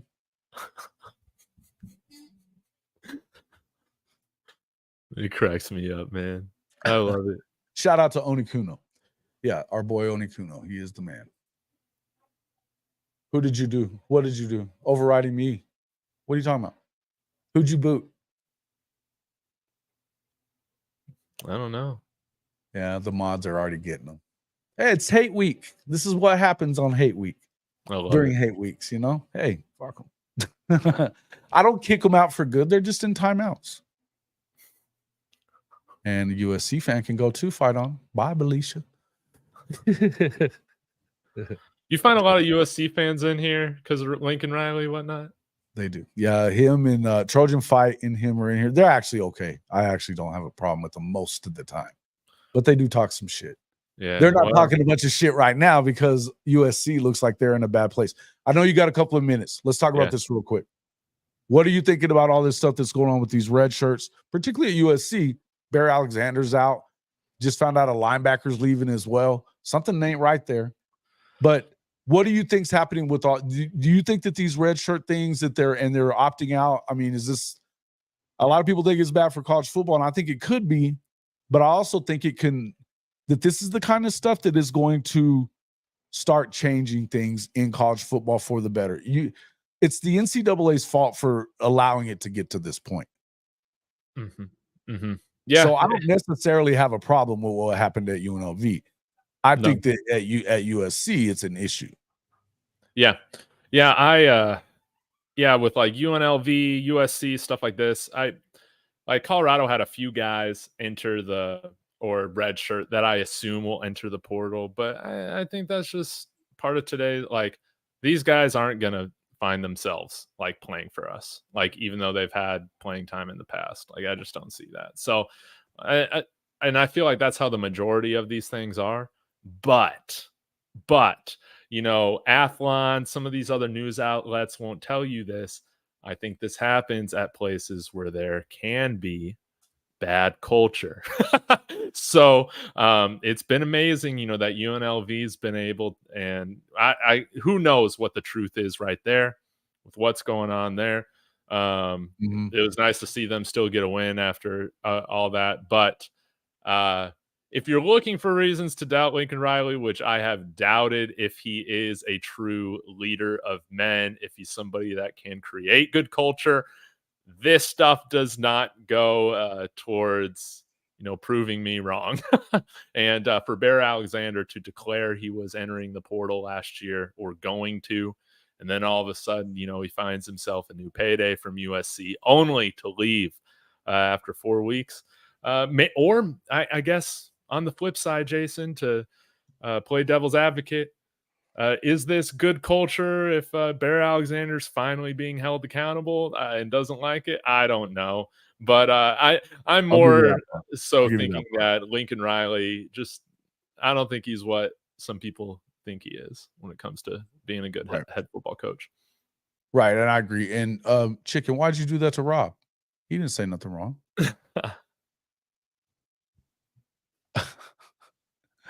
All right. No, look, I would agree with you on that. I think that when it comes to what Bears them, but the thing is that they caved into him during the spring, remember? Because he was going to enter the portal. And they waited and gave him more money. And so whatever's going on, when it comes to him, he's bitching about playing time not being the starter at this point. Yeah. But the thing is that you have a coach look, the defensive staff that they brought into USC, I think is very good. I think it's really good. I don't think there's any questioning about that. Much better than last year's. I would tell you, no doubt. I think that they brought Matt Ensign to replace Lincoln when he fucks it all up because they're not doing well recruiting wise. And I think that that's because in order for them to do that, they're going to have to remain good. And he was an important piece of that depth when it comes to their defensive line. I think that this puts USC in trouble. Yeah. They already almost lost to Wisconsin last week, and that was with him. So to me, I feel like you're in a situation if you're SC where this is a struggle. They can't recruit California even. They're losing the best players in California to either Alabama or Oregon, pretty much.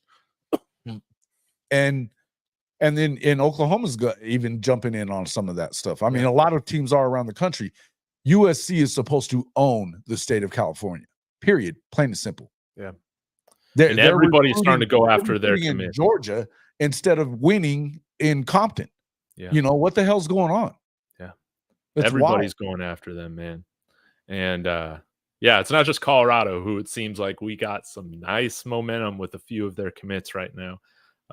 But yeah, you're right. Everybody is going after their backyard. It ain't good. Yeah. It's more like, I think it's not NIL, but more profit share. I think that they're going to work on I think that the current state of the college football playoff is definitely changing soon. I know you got to get, brother. Yeah. Let me let you tell everybody how to find you. I appreciate you coming on. Yeah, Jason. I appreciate you having me on as well. Guys, you can find me at David Talks Buffs, YouTube, Facebook, all that stuff. You can find me on if you like NFL, you can find me on David Talks Broncos as well. So smaller channel, but still doing stuff every day for both channels. So appreciate it, guys. Will I have a prediction? No, for Red River, but I will say, Jason, I hope you invite me on next time. But I gotta stick with the Mannings, man. I gotta stick with the Mannings. If Arch gets the start, Longhorns taking it. Oh no, you didn't.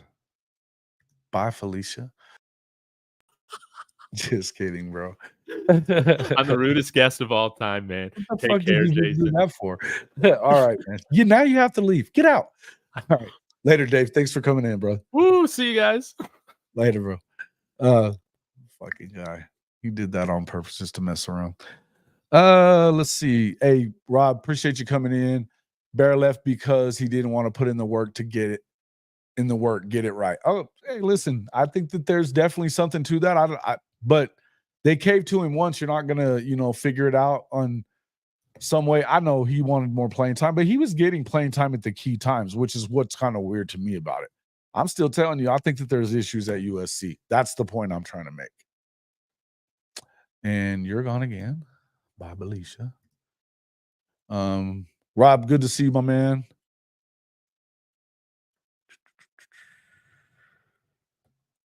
Yeah, you don't have any representation, just so you understand, Texas. No. And there will be no Texas mods. If there was going to be one, it would be Benji, and he ain't getting it either. So just so you understand. Let me answer a couple of these questions before I get out of here. Let's see. Victory is much sweeter when the world is against us. You're right, Kimberly K. Thank you again for coming in the show. I appreciate everybody coming in, taking a look at it. Guys, I hope everybody has hit that like button. Make sure that you go over to both channels and do that as well. Obviously, the Bama Standard, that's obviously you've got John going over there now. I guess I don't know if he got rid of his channel or how that is. I'll get a hold of him and find out what that is. But make sure you get over there and check out his work. He's doing really good work. So want to make sure to do that. Dave has also done the same, man. He puts out content all the time. If you even like paying attention to what's going on with CU, he's the guy to watch. He's going to give you the way that he feels about it. He's a former, he graduated from CU, so he's not just a guy it's just about Coach Prime or not about Coach Prime. He believes in what they're doing, but he'll also tell you when he doesn't believe in what they're doing. And that was one of the things. He's kind of been given a hard time. So it is what it is. Yeah, I knew that wouldn't be coming from you. I still got K-State winning that game, but I think it's going to be a good game. I think it's going to be a good game. I think that right now K-State looks like the best team in that league. I don't know what happened to you guys at BYU, but I do still think that K-State's the best team in that league. No doubt. In fact, fuck them, he says. That's awesome. Excited to see our softball team roll out tomorrow. I want to see what the rebuild looks like. Yeah, so they've got Sooner softball coming back to play fall ball. They're gonna. You know how Patty is. She gets who she wants. Although she didn't get Kennedy, I was surprised at that. Texas Tech broke the bank for a softball player. They don't win at football much, so it is what it is. I get it. Would I do a joint pod with Fanatic, Perspective, or Nino? I've done work with Nino before. I like Steven too. I would absolutely. Yeah. Are you working this out for us? I know those guys, and I've never really worked with Steven, but I've definitely been on with Nino before, and I could do that. I'm excited to do it. Happy to do it. They were here in the past, still loathe them today. Oh, talking about the CU? Yeah, I get it. Look, that's the same way that they are with Nebraska and stuff too. I had forgotten how really serious that rivalry was as far as hate went. Pretty serious stuff. Because I know, like Oklahoma and Nebraska, there's a lot of respect that goes on. Me and Legend were talking about that yesterday. There's a lot of respect that kind of goes back and forth between those two programs. So it's much different than the Red River or even like Bedlam. Because fuck Okie Light too, but it is what it is.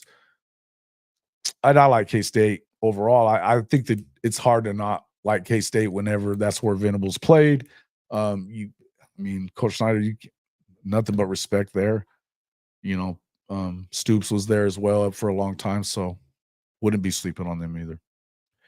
Now, they had a major issue on the road at BYU. A lot of teams have major issues at BYU. And I think it was kind of a weird – now, Neelio was at that game. And you could kind of talk to that, speak to that a little bit, Neelio. It feels like there was it was just weird mistakes that happened. At the wrong time, and they turned into big scores. It didn't feel like it was as far apart as what the final score was, for sure. But a lot of teams lose there. A lot of teams lose there. Tulane looked good. Tulane just beat the brakes off of South Florida, who gave Alabama all they could handle for 3 full quarters. Tulane just beat the shit out of them. I have a feeling that guy is not we were just talking about this today too. Absolutely. Anybody's list of greatest QBs in college football of all time that doesn't include Tommy Frazier is not a real list. They don't know ball because that dude was that dude. Yeah, he was a nightmare.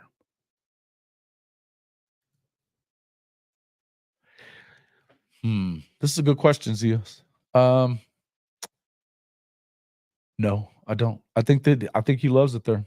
He's got it going very well. I think it's going to take Ohio State / Penn State, something like that, Michigan, to get him out of there. I think it is. Because he's had opportunities already to leave. And I've said that I felt like he'd probably banged his head on the ceiling more than once. I don't know that I'm right about that. Mike Rozier, too. Yeah. Mike Rozier. Uh-huh. I thought that's what you said last night. I heard Rozier. I don't think I heard the first name, but what'd you call him? Danny Bradley was good. KSU by 21 says fight on. I could see it. I could also see it being a tight game because I don't know that Kansas State's defense is really that good. And they're good. They're good on the other side of the ball, man. They're going up against a really good offense. So I think it may be a pretty decent game. And it's at CU, correct? It is at CU, right?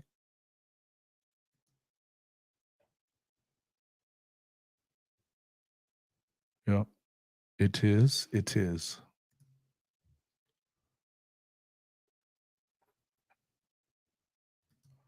Yeah. Yeah, I mean, I can see Michigan because Michigan is definitely a blue blood. You're going to get the support that you need to get to win there. Midwho versus the Cult. Who do you have? I got the Cult. I've got the Cult. Yeah, A&M. You know what I think about Mizzou. You know what I think about. I think they are. Yeah, they're trash.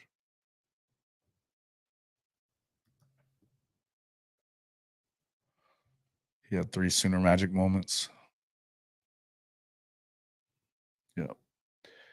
Yeah, I think that's what it'll take with it. Because, and here's the thing. They love him there. He's already, when you've won as little as Iowa State has over the history of this program, and you've done what he's done there, he writes his own check, I thought that he may have screwed up whenever all this betting scandal came up last year and he lost. And it looked like they were in deep shit. But to go out there and get Rocco and the guys that they've been able to get, and they continue to play amazing defense, and now they play pretty good offense too. So to me, the fact that you got a guy like Brock Purdy is doing very well in the NFL right now, even though he was like the last pick in the draft. I mean, these kind of things attract players. So, I don't know, man. I think there's a couple of things. I think it would take a good program like what we're talking about there, and he's a Midwest guy. I don't see him really taking off for an SEC job. I think he's a Big Ten guy if he leaves, and I think it would be one of those programs. That being said, the other thing that would mess that up is if they somehow weren't involved in whatever the new iteration of the CFP is, or what college football is 5, 6, 10 years down the road. Otherwise, he's winning enough on a year-to-year basis that they're not looking forward to getting him out of there, I don't think, at this point. It doesn't sound like they are anyway.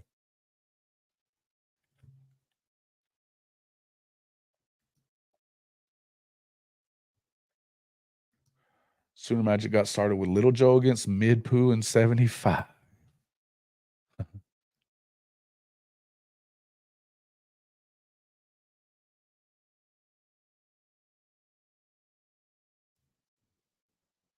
Yeah, I mean, yeah, Legend knows he knows all that stuff. He can tell you where all that started. And I mean, you know, there's a lot you could remember, but there's been a lot of Sooner Magic moments here in the past few years. I would say the Red River had one with Caleb Williams. You know, there's no really other way to think.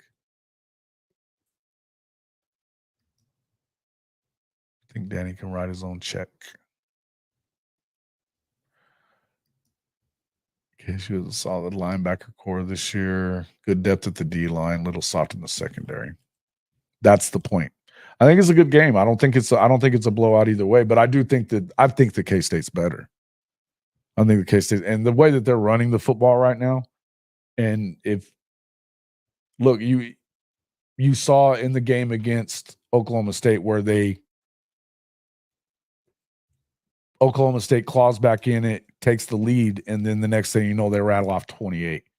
You know, 2 weeks before or the week before that at BYU, you know, you saw Avery go out there and have a couple of interceptions in that situation. He didn't go and do that this time around. He looked really good. He looks better all the time though. And with the way that they're running the ball, I think it's going to be I think it's tough to, you know. Yeah. Ivy. Troy. Well, and I mean, we were talking about that too. Legend and I were that, you know, you probably,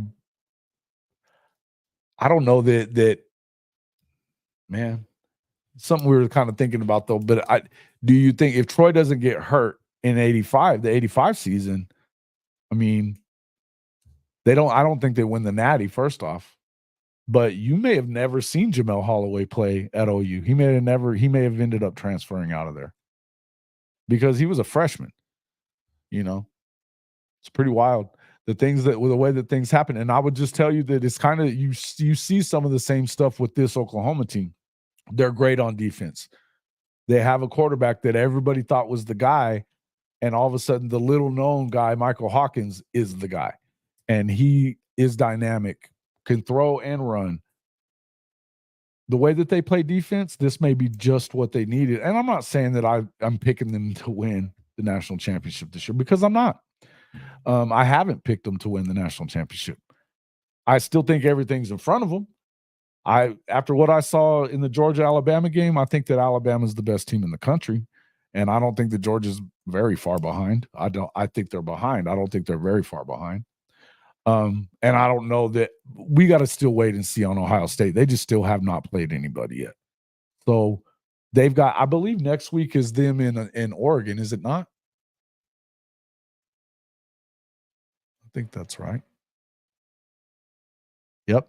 Next week. Same. So, and it's the same week as, you know, Florida, Tennessee. So yeah, let's see. Oh, well, Florida sucks, but I was trying to think.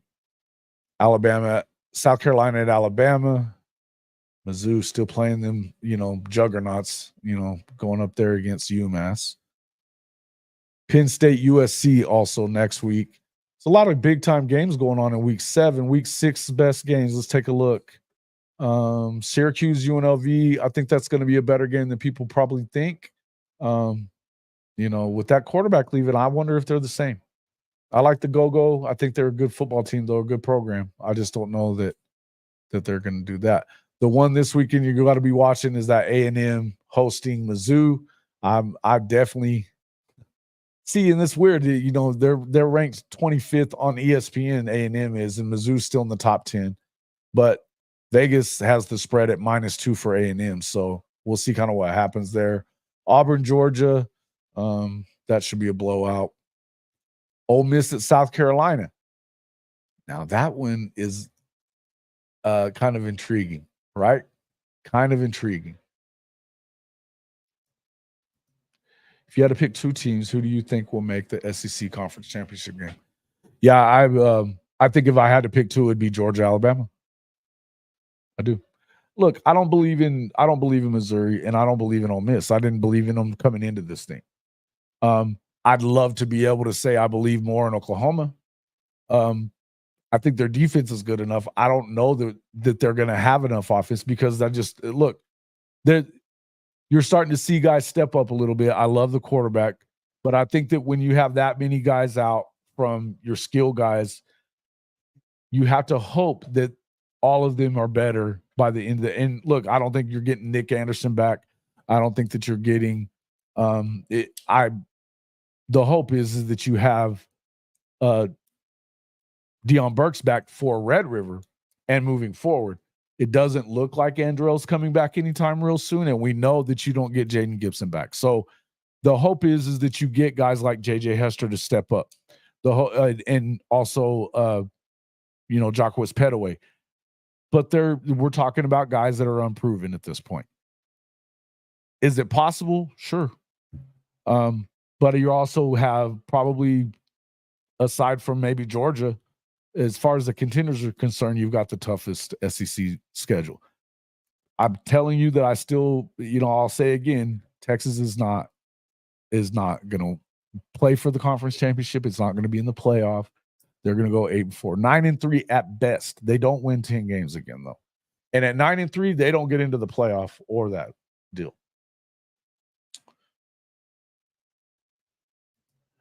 I'm not so far as to say that the defense is championship caliber. I believe that. I think that you have to get just enough offense, though. And if you get better every week, if you're going to be in every game, I still feel like you will be in every game. You're going to have a chance to win every game.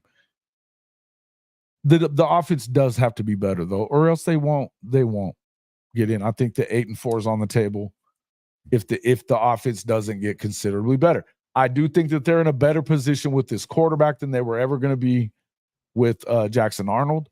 Again, the offensive line, I hope it stays together and they stay healthy the rest of the way. But there's a lot of ifs for me to go predicting anything like that. I just wouldn't do it. I'm not saying that they can't, not saying they will.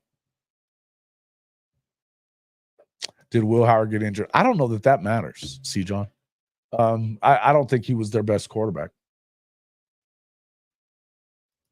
I don't know. Who are you talking about?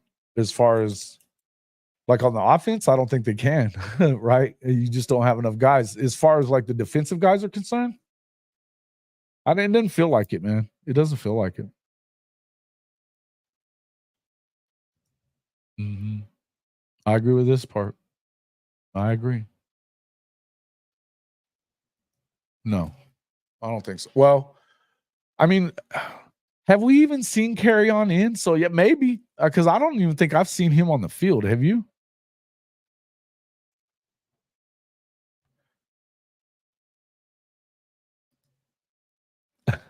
This, you know what? Fight on. You may not be wrong.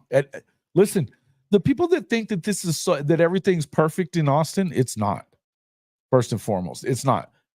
There's a contingent of those fans down there, and I'm not even just fans, boosters, that they want Arch now.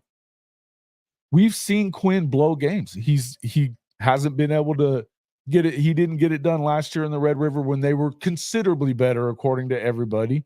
They didn't get it done then. He had 3 turnovers in the game. You put him up, and when they had more talent than Washington 2 years in a row, he didn't get it done in that game either. And this time it was a playoff game. They had enough talent to win the Natty last year. Once there was no Georgia, they had a wide open shot.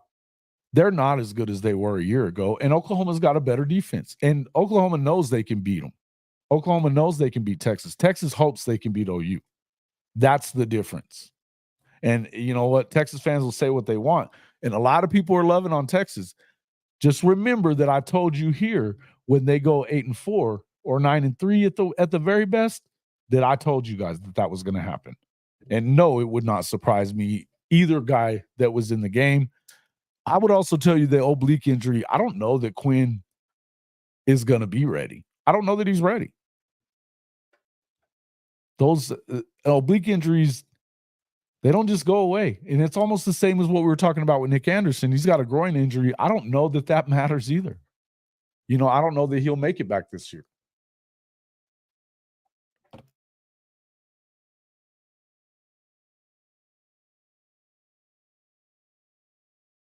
Oh, we're talking about, Seth. I don't know how much of a legend Seth is. He's good. He was he was on the last national championship team, and I got love for him, and I think he does too when it comes to playing. But he hasn't exactly given us a lot of reason to feel a lot of good things about what he's doing. I don't love when guys like Teddy and Gabe are eviscerating him on the show, you know, he's not the only one.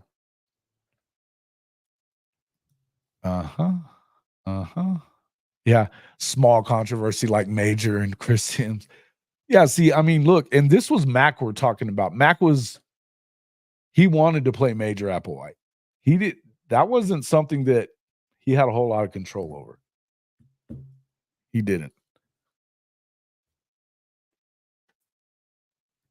They linger. They do. And you know what? So does anxiety, which we know he has. You know, winning one game at Tuscaloosa when they were not at their best last year does not make Texas great. It doesn't. They didn't beat Oklahoma either, and then they didn't beat Washington for the second straight year. The biggest games that they played, they lost after that Alabama game on the road. And I would tell you that it doesn't mean as much as they're acting like it does. And it doesn't give him a free pass either. Yeah.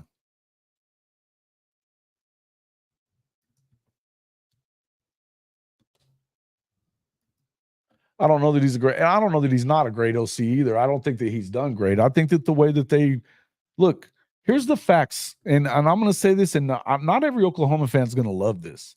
This is not just a problem with Seth Littrell, and if it is a problem with Seth Littrell and Joe John Finley, then it's a BV problem. Because it's your job to make sure you have the right guys and you're in the right system. And you need to be, it's all on you. The record belongs to you. The success and failure of this program belongs to Brent Venables. I don't give a shit that he was a defensive coach coming in. You're a head coach now. You're not just a defensive coach. I love what they've done with the defense. I'm glad that they're going to be led by defense. It travels. I agree with that part of it. But when it's as bad as it's been, it was on him to make the change to Hawkins. It was on him to make sure that this thing turns in the right direction. It's on him to do that. Period. He's the CEO of this team. You got to get it done. That's all there is to it. And I listen, I love BV as much as the next guy. Kimberly K, yes, it is a BV problem. It's his football team. It's his football team. Now, do I think that it's a problem that's going to continue? No, I don't. I think that you have the right quarterback, and I think that maybe we're seeing them reinstall the rest of the old air raid that he knows how to run. I think that Seth Littrell's been running an offense that he's not used to or liking.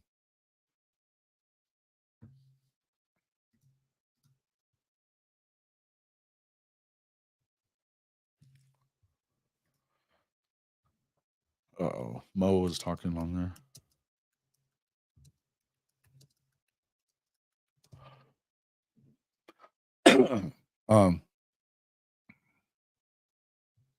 I can't either. But and I would tell you that it is what it is. I don't love all the negativity either. And I think that here's the one thing that I'll say that I believe in, and I do believe this. The best football teams go through some shit. And they learn to overcome that shit.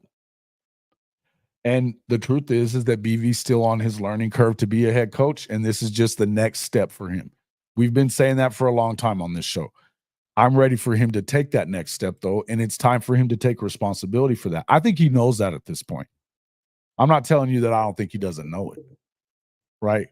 I would just tell you that, yeah, Steve. I don't agree with Stephen G on this one either. I think you got to let him do what he does.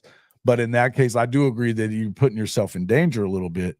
But look, that's why he's won this team over, is because he's willing to go out there and do some of that stuff. So it is what it is, guys. In the end, I think that you have to do what you got to do as the CEO to get it all done. Well, you say this, but come on. Yeah, I know it does. I know it is, man. I'm just giving you a hard time. And listen, you guys know that if you've watched this show for very long, you know what I think about Michael Hawkins. He's that guy. He was that guy before he got here, I thought. And I think a lot of people are sleeping on him right now. You got idiots like Ari Wasserman saying shit like, I don't know that it's a great idea to play a quarterback that can't throw. What? He throws and doesn't throw interceptions. To drop that, you couldn't have walked out there and handed that ball to J.J. Hester that he threw at the end of the game there.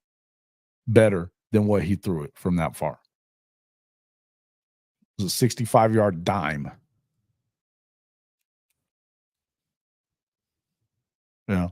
I love it. But again, I think that the best football teams go through some shit. And they're going through some shit. We're going to figure out, they're going to get tougher from it. What does Bishop Frank calls it all the time? It's a fire test.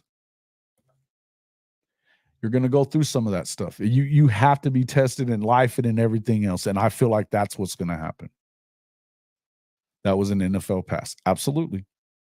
He had a nice clean pocket. This is something else people aren't really realizing is a lot of it had to do with the fact that their offensive line was just not very good. People are bitching and complaining too about Javonte Barnes. He had some really good runs last week. That's a pretty good defense they have at Auburn. Their problem is turnovers, not talent. Their problem is turnovers, not talent. And coaching sucks. Huh? Austin was wrong? What about what? I don't know what you're talking about. Yeah, I think so too. I think he is too. And I mean, that's kind of what they've talked about. That this is the 5 guys that they wanted to have starting right now. You still got to keep them together. But this is the time of year that, for the BB haters, this is the time of year that he really excels, right? And the truth is that the way that things are with the transfer portal, offensive linemen are sought after and get, things happen. If Manning gets inserted, Texas is going to pull it out. No. I think that's that. Well, I would tell you I think he's better than Quinn at this point. I don't know how much better or if he's actually better. What am I looking at? I think that experience-wise, you probably go better. If you're Sark, there's a reason why he trusts Quinn more, because he's done it. He's been in these games. Now, he hasn't always been successful in these games, but he's been in these games. I would also say that when it comes to, and he's been hard on Arch too. When he threw that interception 2 weeks ago, he was in the middle of his ass over that deal, which I think that's a smart thing to do. Talent-wise, I don't think it's very close. But I also think without that experience and having seen this defense even in any way, shape, or form, I don't know that Arch is going to be ready to go up against this defense at Oklahoma either. I think he's got more talent. But I think that it's probably I don't know, man. Oh, yeah. Oh, okay, yeah. Look, I think that it is what it is there. Well, I don't know, Zias. I think he is a natural tackle, but I also think that they're fine at tackle if the guys that are there right now, if Taylor's at right tackle and you can keep Tarquin where he is at left, he's been really good at left tackle this year. He has. And your problem spot is the guard position.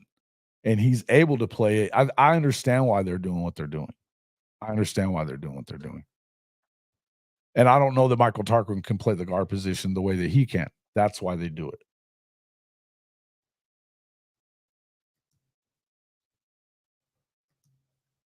Who's more advanced than Hawkins?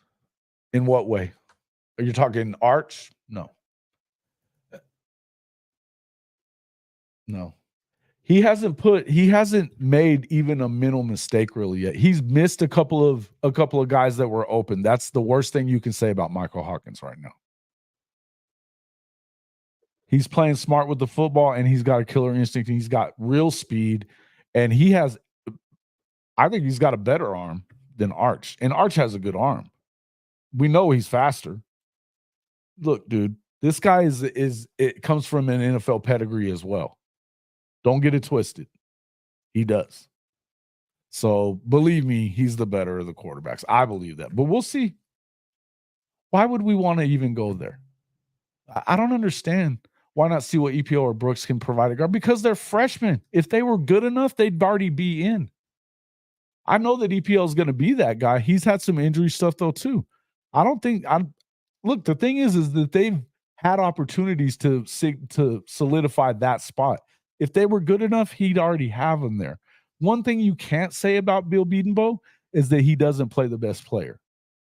Because he does.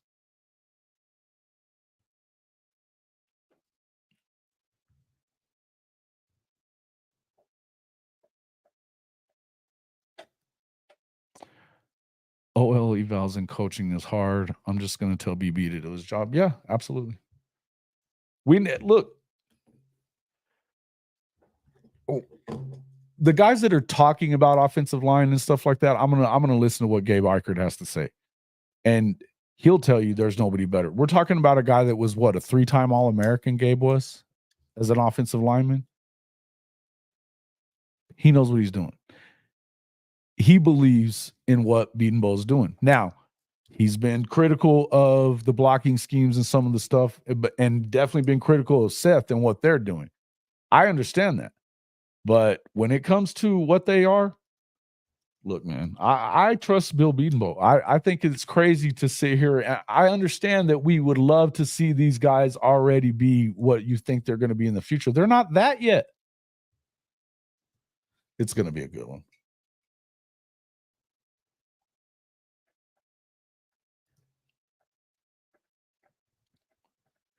Here's what I would say. The one thing I would tell you is that there's Mackey said this whenever he was on the show with me on Friday, and I saw him talking about that on their show as well, on Barry and Mack. Damian Mackey was talking about there's a couple of plays that happen, and I showed you guys on that Friday show. Think about the interception that Jackson throws. If he throws it to Deion Burks, he walks into the end zone from 70 yards. Walks in. And literally that safety that went over there to help, he had his back to Deion Burks when he got to the middle of the field. The other safety wasn't anywhere close by either. He wouldn't have caught up to him. No way it would have happened. Some of those things, thanks, man. Appreciate it. Have a good one. Some of those plays that we're bitching about, they just went to the wrong dude. It was a Jackson thing. You know? We can't blame Seth on him skipping a freaking ball backwards. I can tell you that much.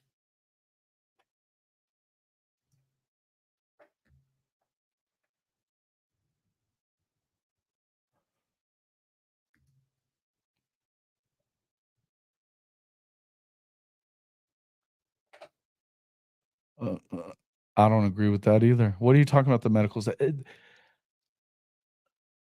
This is a thing of we're talking about injuries that have happened on a large scale and it's snake bitten, and we're all of a sudden we're going to talk about the medical staff. Why? Why? What makes you think that? See, this is what I talk about when I start talking about Oklahoma fans, that you guys start grasping at every little straw, and you don't take a holistic look at the whole thing and realize that through all of this, they're still 4-1.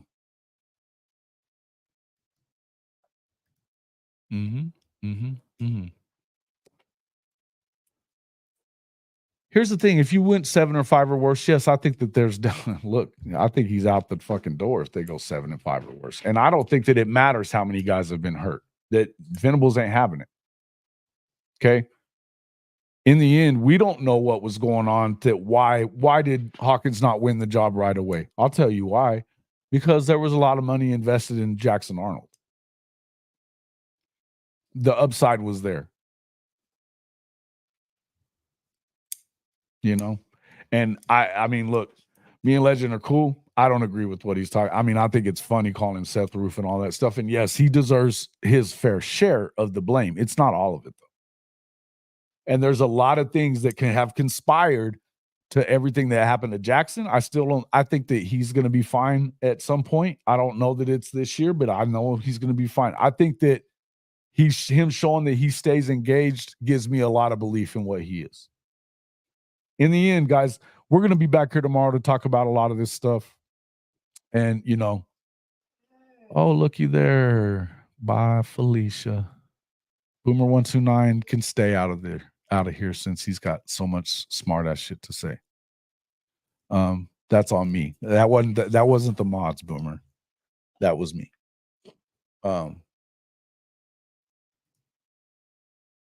Yeah. It's yes, exactly. That's what I'm saying. I don't like hearing that shit. I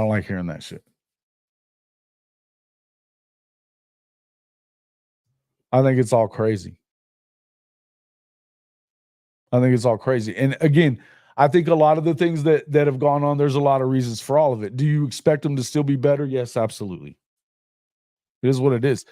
But I think a lot of things have conspired to see what has gone on and what they are as an offense. I don't think that they can continue winning week to week to week whenever you get into the real meat of the schedule by staying where they are as an offense. But with this defense, if your offense gets progressively better throughout the year, which there's an opportunity to do so with this quarterback and the line getting better, they still have everything in front of them. And the fact that they're 4-1, despite all the shit that's gone on, ought to give you good feelings, because when you get through some shit like what you got through last year, call it Sooner Magic or call it whatever you want to,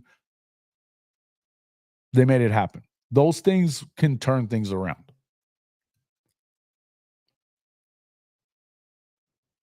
Yeah. Well, they're again, their 5 best receivers are out. Can you not understand why they'd be a little more conservative? I can. What I want to see, though, I think that in order to get better, you have to be more willing to go down the field. I think that's clear. They're loading the box up. Even if the running backs were great all the time and the line was good, if you haven't established it, they're going to load it up until you show that you can hit them deep. They're gonna sell out to stop the run first, particularly in this league. So it is what it is. I think there's a lot of game left to be played. There's a lot of games left to be played. We're gonna find out. But going through some of the things that you're going through and winning still, for the most part, having a chance to win every game. And I think that, again, we know what happened in the Tennessee game. They still, you look back on that, couple of things don't go. I mean, listen, they weren't forced turnovers aside from the fumble. And that one, I would say that was a bad play call. If it was a straight fake and it wasn't an option on Jackson, that wasn't his fault. Other than you got to hold on to the football. But the other two, there's no excuses for it. It was a stupid throw, and it was a stupid throw both times. The one ends up in a fumble, one's an interception. So I'm not going to blame that on Seth Luttrell. Not going to do it.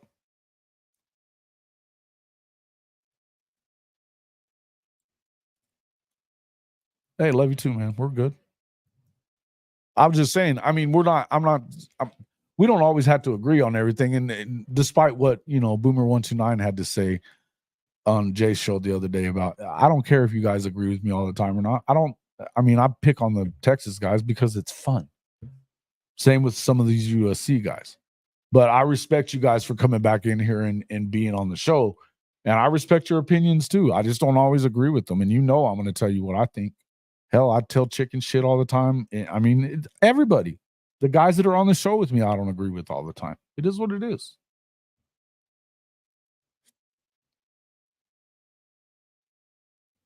Boomer wants you to know I made it personal the other day, so he can stay gone.